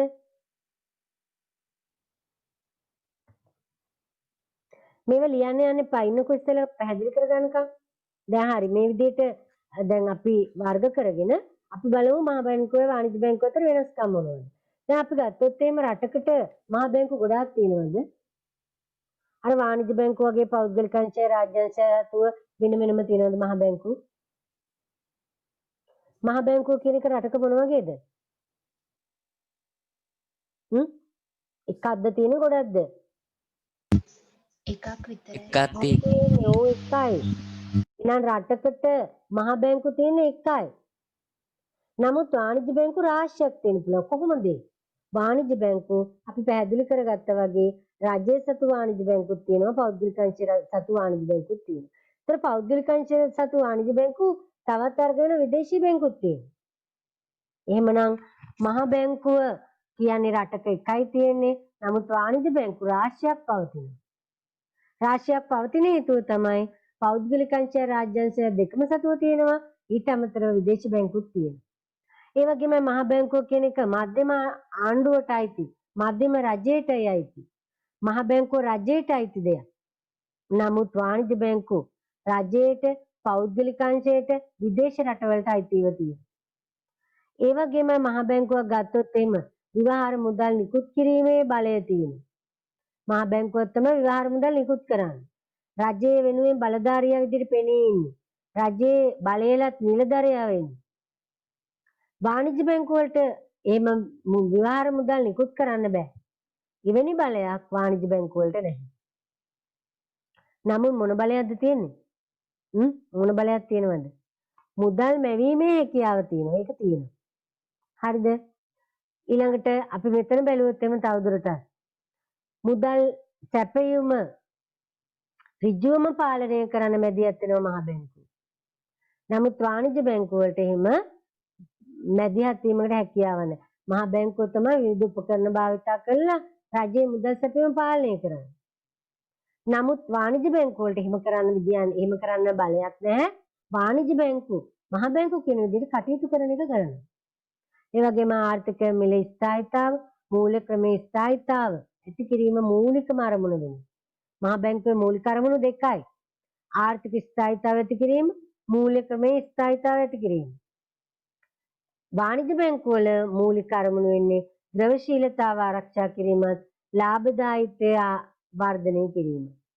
ද්‍රවශීලතාව ආරක්ෂා කරන්න මුදල් විදිහටත් ඒ වගේම ස්ථාවරවත්කම් වල මෙන්න මෙච්චර එහෙම නැත්නම් යෙදවීම් සම්බන්ධ තීන්දුව తీරන ගන්න. ලාභදායීත්වය හැකියපමණ වර්ධනය කිරීම මෙන්න මේ කියන දෙක තමයි මූලික අරමුණු. එමනම් දරුවනේ මෙන්න මේ කියන අරමුණු සහිතයි නැත්නම් මේ මහ බැංකුවකුත් වාණිජ්‍ය බැංකුවකුත් ගත්තොත් මේ දෙක අතර තියෙන වෙනස්කම් තමයි මේ. එහෙනම් පළවෙනි එක ලියන්න මහ බැංකුව පැත්තේ රටකට ඇත්තේ එක් බැංකුවක් පමණි. නැත්නම් ලියන රටකට එක් බැංකුවක් පමණක් ඇත. රටකට තියෙන එක බැංකුවක්. මහ බැංකුව. මේ එක එකක් කරුණු එකටම සැසඳලා තියෙන එක මතක තියාගන්න. වෙනස්කම් එකට සැසඳලා තියෙන්නේ. රටකට ඇත්තේ එක් බැංකුවක් පමණි. වාණිජ්‍ය බැංකුව පැත්තේ ලියන්න වාණිජ්‍ය බැංකුව රටක් තුල රාශියක් පවතී. වාණිජ්‍ය බැංකුව රටක රාශියක් පවතී. නැත්නම් ලියන රටක් තුල වාණිජ්‍ය බැංකුව රාශියක් පවතී.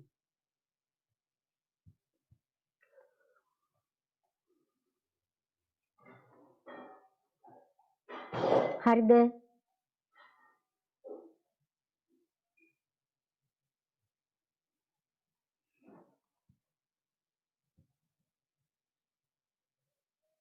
ඊළඟට මහ බැංකුව පැත්තේ ලියන්න මධ්‍යම ආණ්ඩුවට අයත් වේ. මහ බැංකුව අයිති මධ්‍යම රජයට. මධ්‍යම ආණ්ඩුවට වරහන් වල ලියන රජයට. මධ්‍යම රජයට අයත් වේ. මහ බැංකුව අයිති වෙන්නේ මධ්‍යම රජයට.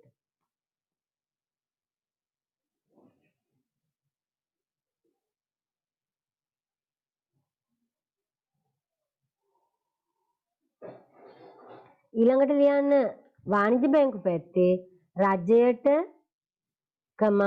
පෞද්ගලික අංශයට රජයට පෞද්ගලික අංශයට හෝ විදේශීය රටවලට අයත් වේ.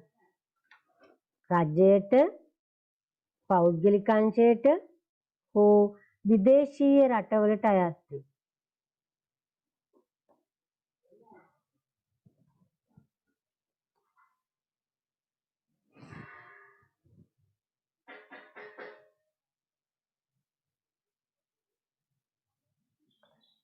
නැවත මහ බැංකුව පැත්තේ ලියන්න ව්‍යවහාර මුදල් නිකුත් කිරීමේ බලය ඇත.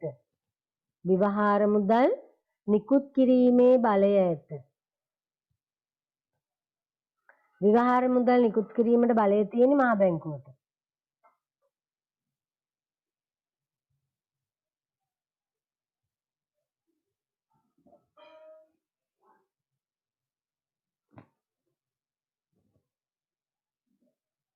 වාණිජ බැංකු පැත්තේ ඉදිරියෙන් ලියන්න එවැනි බලයක් නැත. එවැනි බලයක් නැත.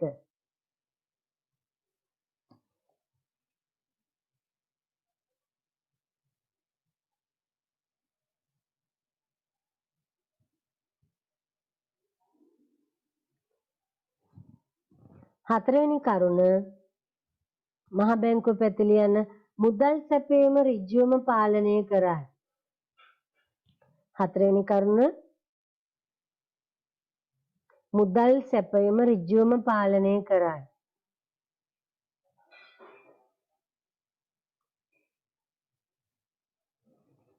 වාණිජ බැංකු පැත්තේ ලියන්න එසේ කළ නොහැක. එසේ නොකරයි නැත්නම් එසේ කළ නොහැක.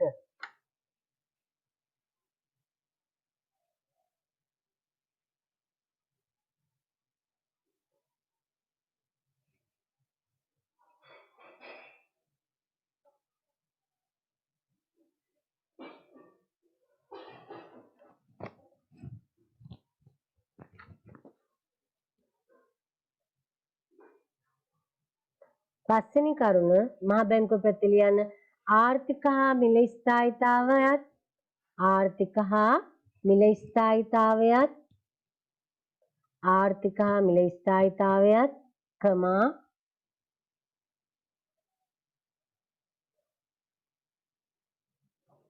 මූල්‍ය ක්‍රමයේ ස්ථායීතාවයත් මූල්‍ය ක්‍රමයේ ස්ථායීතාවයත් මූල්‍ය ක්‍රමයේ ස්ථායීතාවයත් ඇති කිරීම මූලික අරමුණ වේ.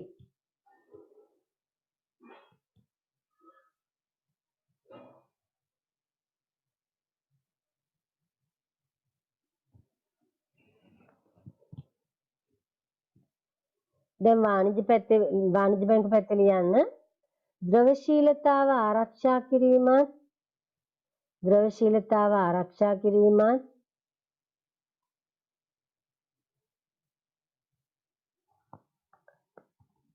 ලාභදායීත්වය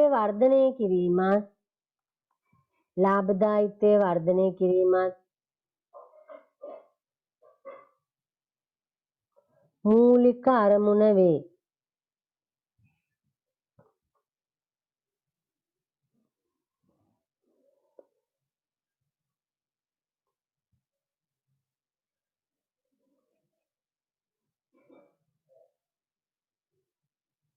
හරිද?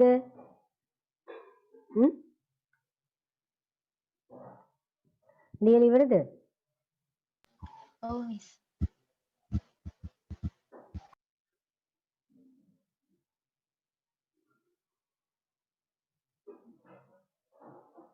හරි. එහෙමනම් තුන්වෙනි එක තමයි බලපත්‍රලාභී විශේෂිත බැංකු. බලපත්‍රලාභී විශේෂිත බැංකු කියන්නේ මොනවද? මාතෘකාව ලියනකො 3. දැන් අපි කතා කරා මහ බැංකුව, ඒ වගේම බලපත්‍රලාභී වාණිජ්‍ය බැංකු, තුන්වෙනි එක තමයි අපි සාකච්ඡා කරන්න යන්නේ බලපත්‍රලාභී විශේෂිත බැංකු.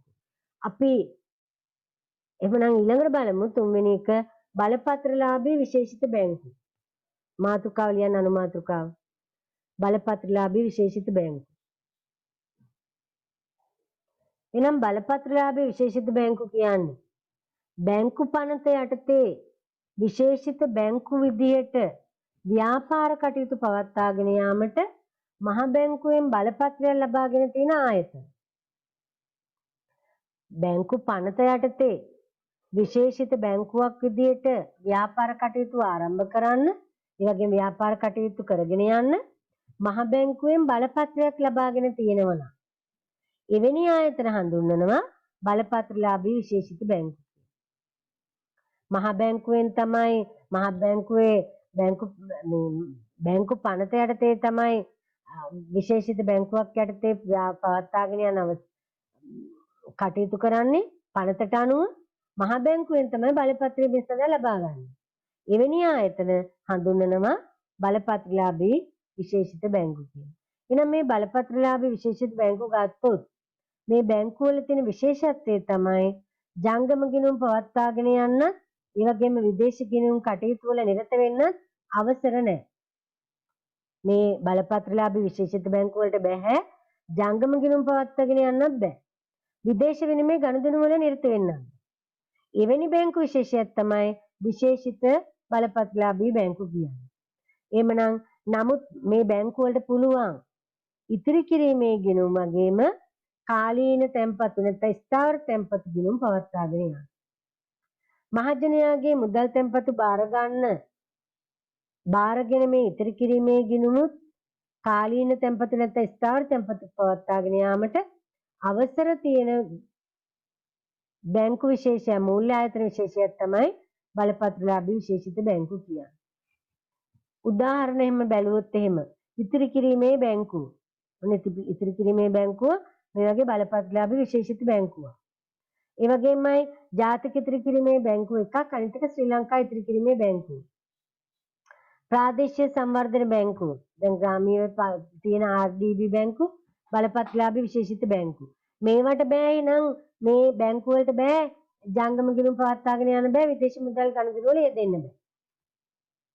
ඒ වගේම රාජ්‍ය උකස් ආයෝජන බැංකුව, සනස සංවර්ධන බැංකුව, නිවාස සංවර්ධන මූල්‍ය සංස්ථාව, ලංකා පුත්‍ර සංවර්ධන බැංකුව. මෙන්න මේ කියන ඒවා මේ අපි කතා කරන බලපත්‍රලාභී විශේෂිත බැංකු වලට උදාහරණ වෙනවා. එහෙනම් බලන්න ඔයාලා මාතෘකාව ලියු වගේම මේ සටහන ලියාගන්න. බලපත්‍රලාභී විශේෂිත බැංකු. බැංකු පනත යටතේ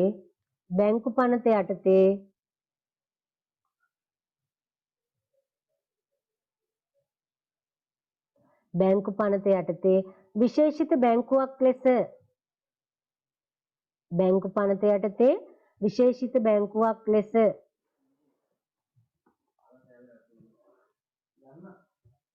ව්‍යාපාර කටයුතු කරගෙන යාමට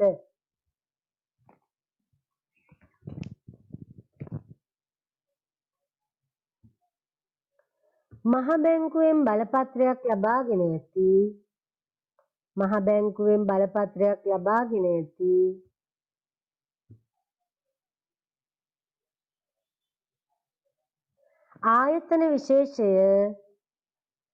ආයතන විශේෂය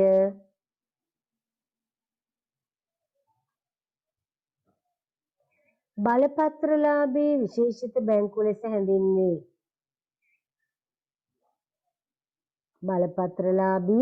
විශේෂිත බැංකු ලෙස හැඳින්වේ.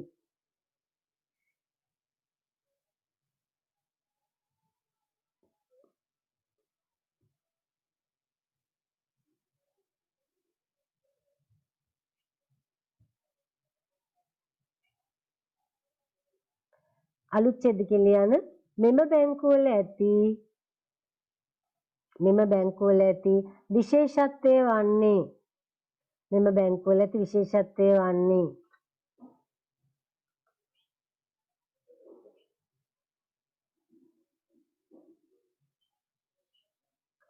ජංගම ගිණුම් පවත්වාගෙන යාමට හා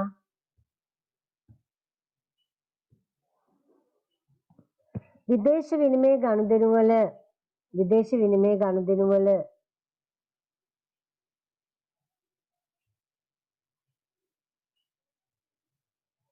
නිරත වීමට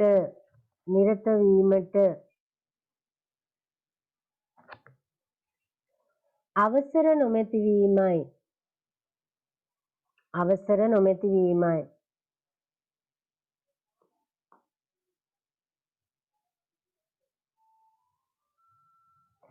ආය අලුත් ඡේද කෙලියන්න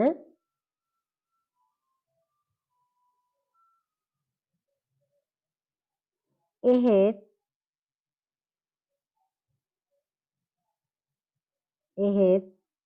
ඉතිරි කිරීම්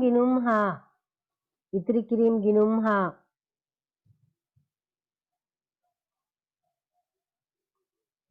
කාලීන තැන්පතු හෙවත් ස්ථාවර තැන්පතු ගිණුම්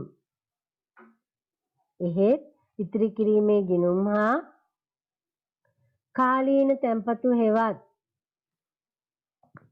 ස්ථාවර තැන්පතු ගිණුම්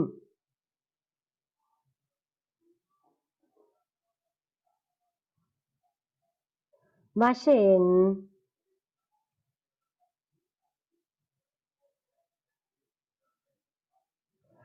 මහජනතාවගේ මුදල්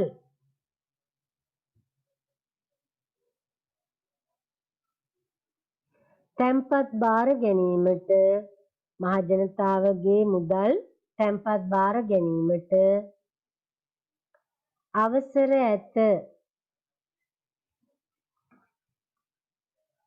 අවසර ඇත. නිදසුන්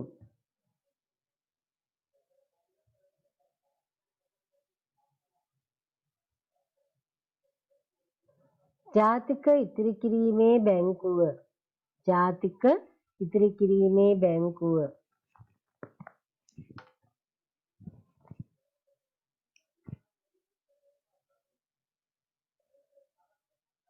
NSB කියලා කෙටියෙන් කියවෙන්නේ.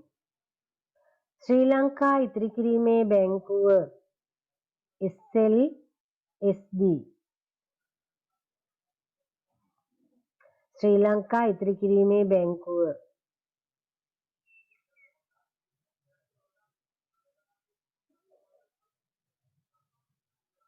ප්‍රාදේශීය සංවර්ධන බැංකුව RDB.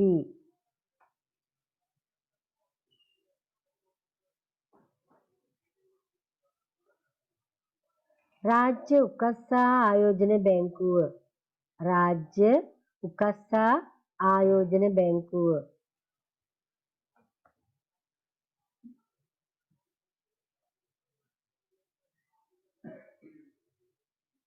SMIB.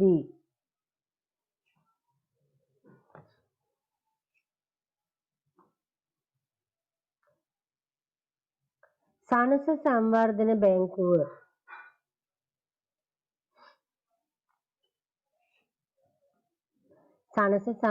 බැංකුව SDB.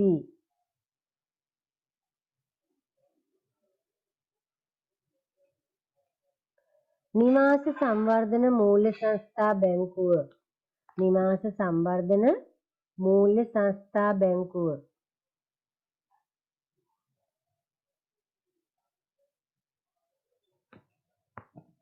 HDFC.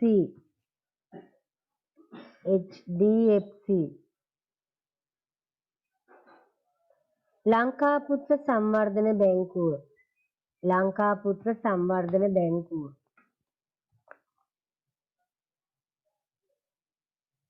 තර මෙන්න මේ ටික තමයි බලපත්‍රලාභී විශේෂිත බැංකු වලට උදාහරණ වෙන්නේ. එමනම් දැන් ඔබ නැවත වතාවක් අනුමාතෘකාවල් ලියන බලපත්‍රලාභී විශේෂිත බැංකු ව්‍යාපාරවල ක්‍රියාකාරීත්වයට දායක වන ආකාරය. බලපත්‍රලාභී විශේෂිත බැංකු ව්‍යාපාරවල ක්‍රියාකාරීත්වයට දායක වන ආකාරය. කොහොමද ව්‍යාපාරවල ක්‍රියාකාරීත්වයට දායක වෙන්නේ මේ බලපත්‍රලාභී විශේෂිත බැංකු?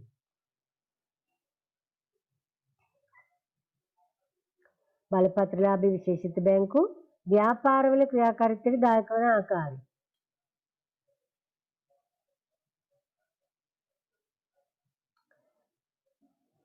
එහෙනම් මාතෘකාව ලියලා අපි බලමු කොහොමද උදව් වෙන්නේ කියන එකක් තමයි කාලීන. එහෙම නැත්නම් අපි කියන ස්ථාවර තැන්පතු වල ඉතිරි කිරීම තැන්පතු බාර ගන්න. ඒතර ඒක ව්‍යාපාරිකයට ඉතාම ලොකු උදව්වක්. මොකද ව්‍යාපාරිකයාගේ අතිරික්ත මුදල් ආයෝජනය කරන්න හොඳ අවස්ථාවක් වෙනවා. ඒ වගේම විවිධ ශේෂ්ත්‍රවල ව්‍යවසායකින්ට ණය සපයන. විවිධ ශේෂ්ත්‍රවල කෘෂිකාර්මික, සැන්දකියා, විවිධ ව්‍යාපාර ශේෂ්ත්‍රවල මේ වගේ ශේෂ්ත්‍රවල ව්‍යවසායකයන්ට ණය සපයන ඔවුන්ගේ ව්‍යවසාය කටයුතු කරගෙන යනවා. ඒ විතර නෙවෙයි සමාගම් වල කොටස් ප්‍රාරක්ෂණය යෙදෙනවා. අර මම කොටස් ප්‍රාරක්ෂණය කියන එක පැහැදිලි කරා. සමාගම් වල මහජනතාවට නිකුත් කළ යුතු කොටස් ප්‍රමාණයක් තියෙනවා. අන්නේ කොටස් ප්‍රමාණය මිලදී ගන්න කියලා මහජනතාවට ආරාධනා කරාම ඒ කොටස් ප්‍රමාණය මිලදී ගත නැති අවස්ථාවක ඒ කොටස් වෙනුවෙන් ඒ කොටස් ප්‍රාරක්ෂණය කිරීමේ යෙදෙනවා. ඒ වගේම කල්බදු පහසුකම් සපයනවා. ඒ විතරක් නෙමේ කළමනාකරණ උපදේශන සේවාවල යෙදෙනවා. මෙන්න මේ කියනා වූ කරුණු වල යෙදෙමින් බලපත්‍රලාභී විශේෂිත බැංකු විශේෂයෙන්ම ව්‍යාපාරිකයන්ගේ ව්‍යාපාරික කටයුතු වල ක්‍රියාකාරීත්වයට දායක වෙනවා. එහෙනම් කරුණු තියෙන්නේ 5යි. 1. කාලීන හා ඉතුරුම් තැන්පතු බාර ගැනීම. කාලීන හා ඉතුරුම් තැන්පතු බාර ගැනීම.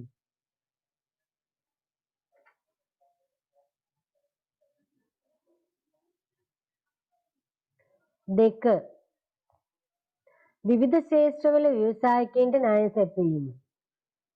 විවිධ ශේෂ්ත්‍රවල ව්‍යවසායකයන්ට ණය සැපයීම.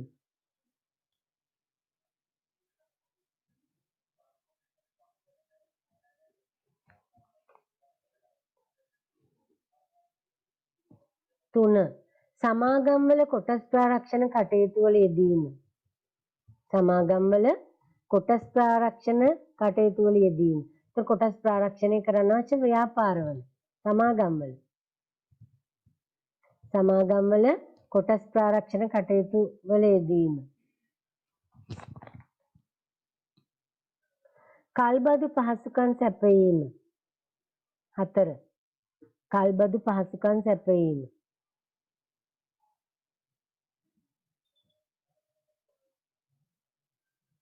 5. කළමනාකරණ උපදේශන සේවා සැපයීම. කළමනාකරණ උපදේශන සේවා. මෙතෙන්දී ව්‍යාපෘති වාර්තා සකස් කර ගැනීම ගැන, මූල්‍ය කටයුතු ගැන, තාක්ෂණය සඳහා උදව්ගත යුතු ආයතන ගැන මේ ගොඩාක් දේවල් ගැන උදව් කරනව උපදේශන සේවා සපයනවා. ඊළඟ අනුමාතෘකාවල යන බලපත්‍රලාභී විශේෂිත බැංකු ගනුදෙනුකරුවන් සඳහා සපයන සේවා. දැන් අපි ඉස්සෙල්ලා බැලුවේ ව්‍යාපාරිකයන්ට සපයන සේවාව. නම් බලපත්‍රලාභී විශේෂිත බැංකු ගනුදෙනුකරුවන්ට සේවා සපයනවා. මොනවද එහෙනම් මේ සේවා? අර වගේම ගනුදෙනුකරුවන්ගේ කාලීන හා ඉතුරු තැන්පතු බාර ගන්නවා. ඒ විතරක් නෙමේ කාර්මික, කෘෂිකාර්මික, වාණිජ්‍ය ක්ෂේත්‍රවල යෙදෙන ව්‍යවසායකයන්ට මධ්‍යකාලීන, දිගුකාලීන ණය සපයන. ඒකම නිවාස ඉදිරි ගන්න, ඉඩම් මිලදී ගන්න, බදු ගන්න මේවා වෙනුවෙන් සාමාන්‍ය ගනුදෙනුකරුවන්ටත් ණය පහසුකම් ලබා දෙනවා. ඉතින් මෙන්න මේ කියනා වූ දේවල් කරමින් මේ කරුණු තුන ලියා ගන්නකෝ. ඒ වගේමයි කාර්මික, කෘෂිකාර්මික හා වාණිජ්‍ය ක්ෂේත්‍රවල යෙදෙන ව්‍යවසායකින්ට මැදි හා දිගුකාලීන ණය සපයන එක, නිවාස කිරීම, ඉඩම් මිලදී ගැනීම, බදු ගැනීම හෝ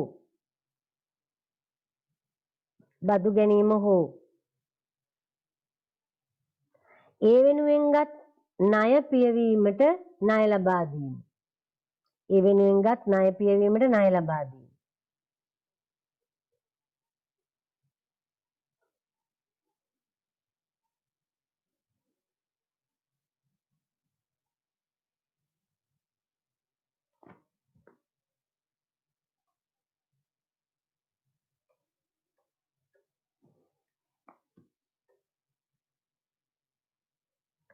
මෙතෙන්දී සාකච්ඡා කරන ගනුදෙනුකරුවන්ට කියවම ව්‍යාපාරිකයන්ගේ සාමාන්‍ය ගනුදෙනුකරුවෝ දෙගොල්ලම ගත්තම හැමෝටම මොනවද සපයන සේවාවන් කියලා. එතකොට සමස්තයක් විදිහට ව්‍යාපාරිකයාට විතරක් සපයන සේවා ටික තමයි අර අතෙන්දී කතා කරේ. මීට පෙර ස්ලයිඩ් එකවලදී. එතකොට මෙතෙන්දී කතා කරන්නේ ගනුදෙනුකරුවෝ. එතකොට ගනුදෙනුකරුවෝ වෙනවා බලපත්‍රලාභී විශේෂිත බැංකුවල ව්‍යාපාරිකය සාමාන්‍ය ජනය දෙගොල්ලම. ඒ නිසා මේ කාරණාවල් ලියා ගන්න සමාගම්වල කොටස් සානායකර නිකුත් කිරීම කළමනාකරණය කිරීම ප්‍රාරක්ෂණය කිරීම සමාගම්වල කොටස් හා ණයකර නිකුත් කිරීම කළමනාකරණය කිරීම හා ප්‍රාරක්ෂණ කටයුතු වල යෙදීම.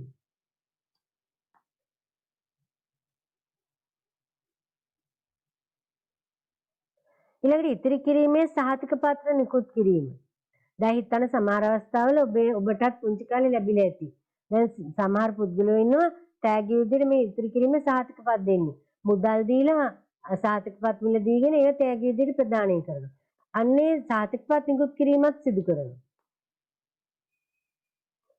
ඊළඟ එක ඒකක බාර කළමනාකරන ආයතනයක් විදිහට කටයුතු කරනවා. එහෙනම් ඊළඟ කාරණාව ලියන්න ඒකක බාර කළමනාකරණය කිරීම. ඒකක බාර කළමනාකරණය කිරීම. දැන් ඒකක බාර මොනවද කියන එක අපි ඉදිරියට කතා කරනවා. ඒ නිසා මෙතෙන්දි දීර්ඝව සාකච්ඡා කරන්නේ නැහැ. ඒකක බාර කළමනාකරණය කිරීම.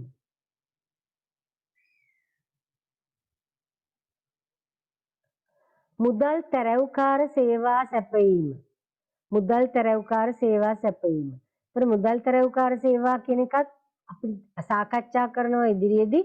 මොකද්ද මේ තැරැව්කාර ආයතන විදිහට කරන්නේ? ඒ තැරැව්කාර ආයතන වල උදාහරණ. ඒතර මේක මේ බැංකු තමයි එකක්. එහෙනම් මුදල් තැරැව්කාර සේවා සැපයීම. ඊළඟට කල්බදු පහසුකම් සැපයීම. කල්බදු පහසුකම් සැපයීම.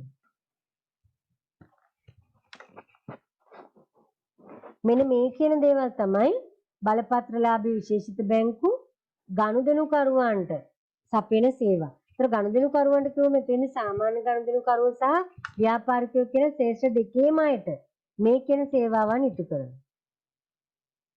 හරිද? නිලිවරද?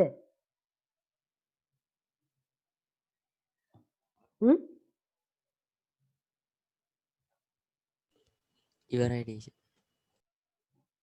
අනිත් අයත් හරිද? ඉවරයි මිස්.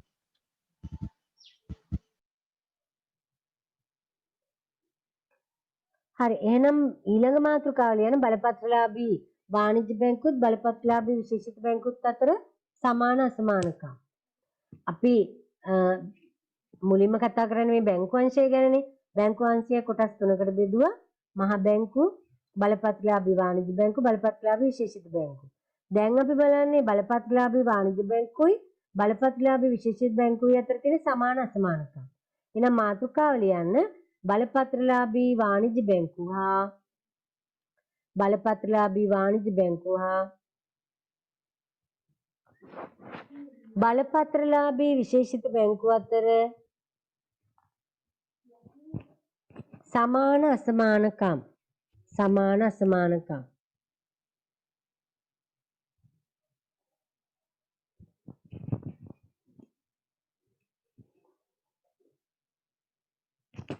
මුලින්ම ලියන්නේ නම් සමානකම්. සමානකම් මොනවද කියන එක. එකක් තමයි ශ්‍රී ලංකා මහා බැංකුවෙන් ව්‍යාපාර කටයුතු කරන මේ දෙකම මොකද කරන්න ඕන? වාණිජ්‍ය බැංකුත් බලපත්‍රලාභී විශේෂිත බැංකුත් කියන මේ දෙවර්ගෙම දෙගොල්ලම බලපත්‍රයක් ලබා ගන්න ඕන මහා බැංකුවේ. මූල්‍ය කටයුතු වල යෙදෙන්න නම් නිකම් බෑ. මේ දෙපාර්ශ්වයම බලපත්‍රයක් ලබා ගන්න. ලබා ගන්න ඕනේ මහා බැංකුව. ඒක තමයි එක සමානකම. දෙවෙනි එක තමයි මේ දෙකම මේ බැංකු වර්ග දෙකම වාණිජ්‍ය බැංකුත් බලපත්‍රලාභී විශේෂිත බැංකුත් කියන මේ බැංකු වර්ග දෙකම ශ්‍රී ලංකා මහ බැංකුවේ අධීක්ෂණයට යටත්. මොකද බලපත්‍ර ලබා දීලා තියෙන මහ බැංකුව ඒකම මහ බැංකුව තමයි රජයේ මධ්‍යම රජයේ බලධාරියා වෙන්නේ. ඒතර මධ්‍යම රජය වෙනුවෙන් මේ ශ්‍රී ලංකාවේ ක්‍රියාත්මක කරන මූල්‍ය ආයතන අතර බලපත්‍රලාභී වාණිජ බැංකුව බලපත්‍රලාභී විශේෂිත බැංකු සම්බන්ධව අධීක්ෂණය යෙදෙන්නේ මහ බැංකුව. ඒ වගේම ඉතිරි කිරීමේ හා කාලීන තැන්පතු කිරීම පවත්වාගෙන යාම මේ බැංකු වර්ග දෙකේම සිදු කරනවා. වාණිජ බැංකුවල ඉතිරි කිරීමේ හා ස්ථාවර තැන්පතු පවත්වාගෙන යාම කරනවා. බලපත්‍රලාභී විශේෂිත බැංකුවල ඉතිරි කිරීමේ හා කාලීන තැන්පතු පවත්වාගෙන යාම හැකියාව තියෙනවා. ඒ වගේම රාජ්‍යාංශය පෞද්ගලික අංශය යටතේ ක්‍රියාත්මක වෙන මේ බැංකු වර්ග දෙකම. රාජ්‍යාංශය යටතේ පෞද්ගලික අංශය යටතේ කියන දෙකම යටතේ මේ වාණිජ්‍ය බැංකුවත් බලපත්‍රලාභී විශේෂිත බැංකුවත් කියන බැංකු වර්ග දෙකම ක්‍රියාත්මකයි. එහෙනම් මෙන්න මේ කරුණු හතර තමයි සමානකම් වෙන්නේ. එහෙනම් ඔයාලා මේ කරුණු හතර ලියා ගන්නකො මේ සමානකම් හතර.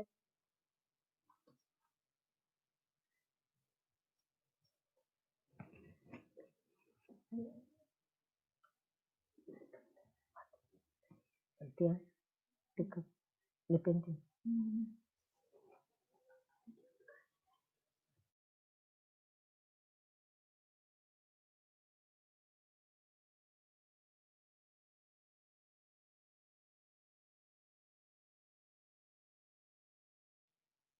පළවෙනි කරුණ තමයි ශ්‍රී ලංකා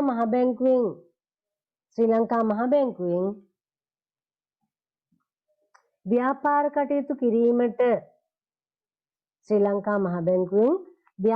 කටයුතු කිරීමට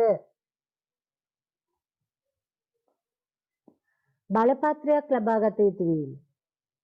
ශ්‍රී ලංකා මහ බැංකුවෙන් ව්‍යාපාර කටයුතු කිරීමට බලපත්‍රයක් ලබා ගත යුතු වීම.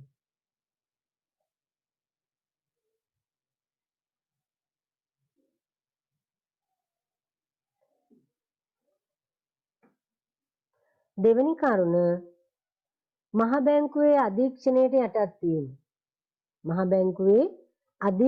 යටත් වීම.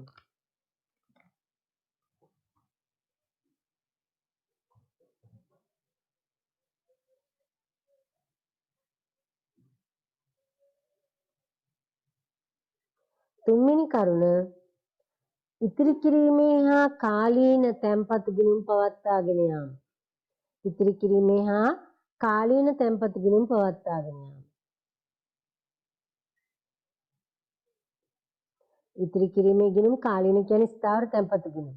ඉතිරි කිරීමේ හා කාලීන තැන්පතු ගිණුම් පවත්වාගෙන යාම.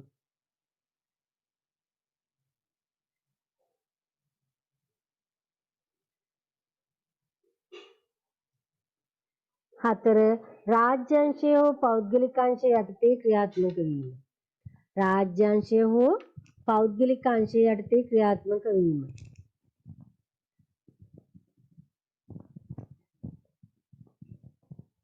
රාජ්‍යාංශය හෝ පෞද්ගලික අංශය යටතේ ක්‍රියාත්මක වීම.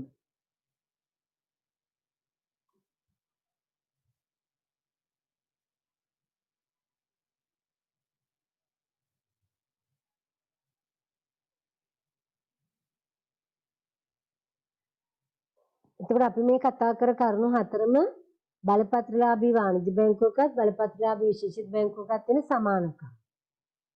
එහෙනම් දැන් ඔබ බලන්න ඊළඟ මාතෘකාව අසමානකම්. මොනවද මේ බැංකු දෙක අතර තියෙන අසමානකම්? අසමානකම් කියනව මේ ආකාරයෙන් දෙපැත්තට වෙන් කරන්න. එතකොට ලේසි අපිට කතා කරන්න ඔබේ වම් අත පැත්තේ වාණිජ්‍ය බැංකු කියලා දකුණු අත පැත්තේ විශේෂිත බැංකු කියලාත් ලියන්න.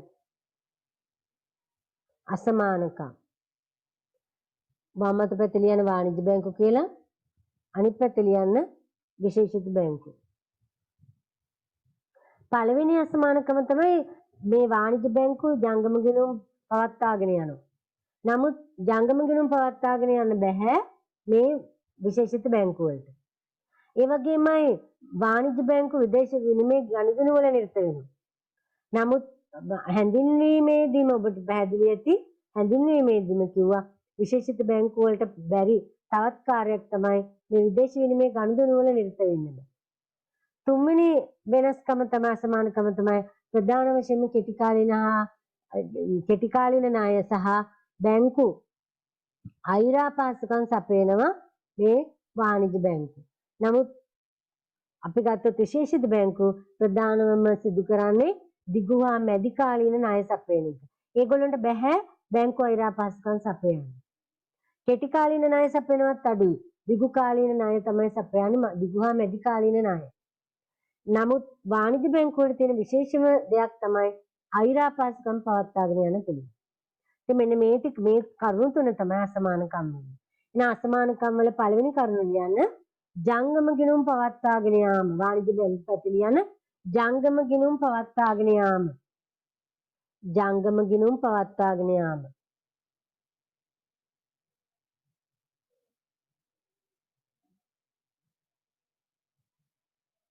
විශේෂිත බැංකු පැත්තේ ලියන්න ජංගම ගිණුම් පවත්වාගෙන නොයයි. ජංගම ගිණුම් පවත්වාගෙන නොයයි.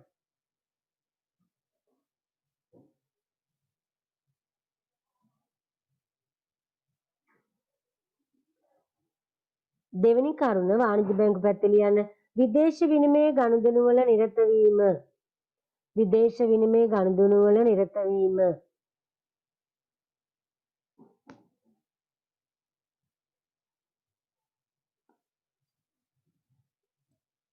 ඒ ඉදිරියෙන් විශේෂිත බැංකු පැත්තේ ලියන්න එසේ නොමැත.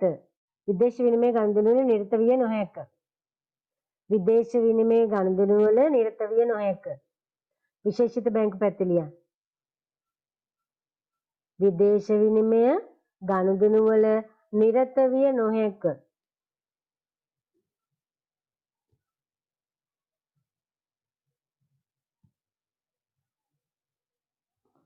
තුන්වෙනි කරුණ වාණිජ්‍ය බැංකු පැත්තේ ලියන්න ප්‍රධාන වශයෙන් කෙටි කාලීන ණය සැපීම හා ප්‍රධාන වශයෙන් කෙටි කාලීන ණය පහසුකම් සැපීම හා බැංකු අයිරා පහසුකම් සැපීම සිදු කරයි. බැංකු අයිරා පහසුකම් සැපීම සිදු කරයි.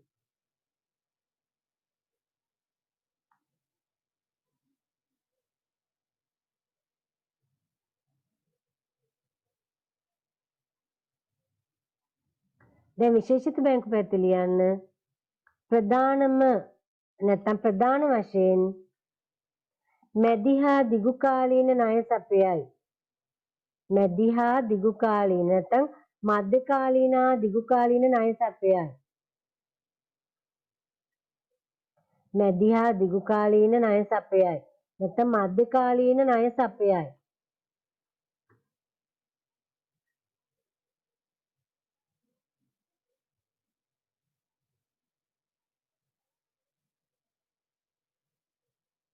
දැන් පැහැදිලිද කතා කරපු ටික?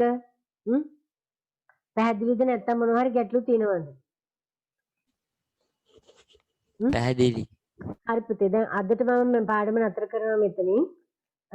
මේ මාතෘකාව දෙවෙනි එහෙම නැත්නම් අපි දෙවෙනි නිර්ණායකයේත් වර්ග කරේ තැන්පතු බාර ගන්න අනිකුත් මූල්‍ය ආයතන කියලා මෙතන ඉඳලා අපි මේ නිමාඩුවෙන් පස්සේ සාකච්ඡා කරනවා. එහෙමනම් පළවෙනිදා ඔයාලට පුළුවන් වෙලාව ඔයගොල්ලෝ සඳහන් කරන්න අපි පළවෙනිදාට සාකච්ඡා කරනවා මෙතන ඉඳලා. එතකොට ඔයගොල්ලන්ට මෙතෙක් කතා කරපු දේවල් ගැන හෝ එහෙම නැත්නම් මොනවා හරි විශේෂ දෙයක් මේ එහෙම නැත්නම් මේ පාඩම් සම්බන්ධව මොනවා හරි දෙයක් කියන්න තියෙනවා නම් කතා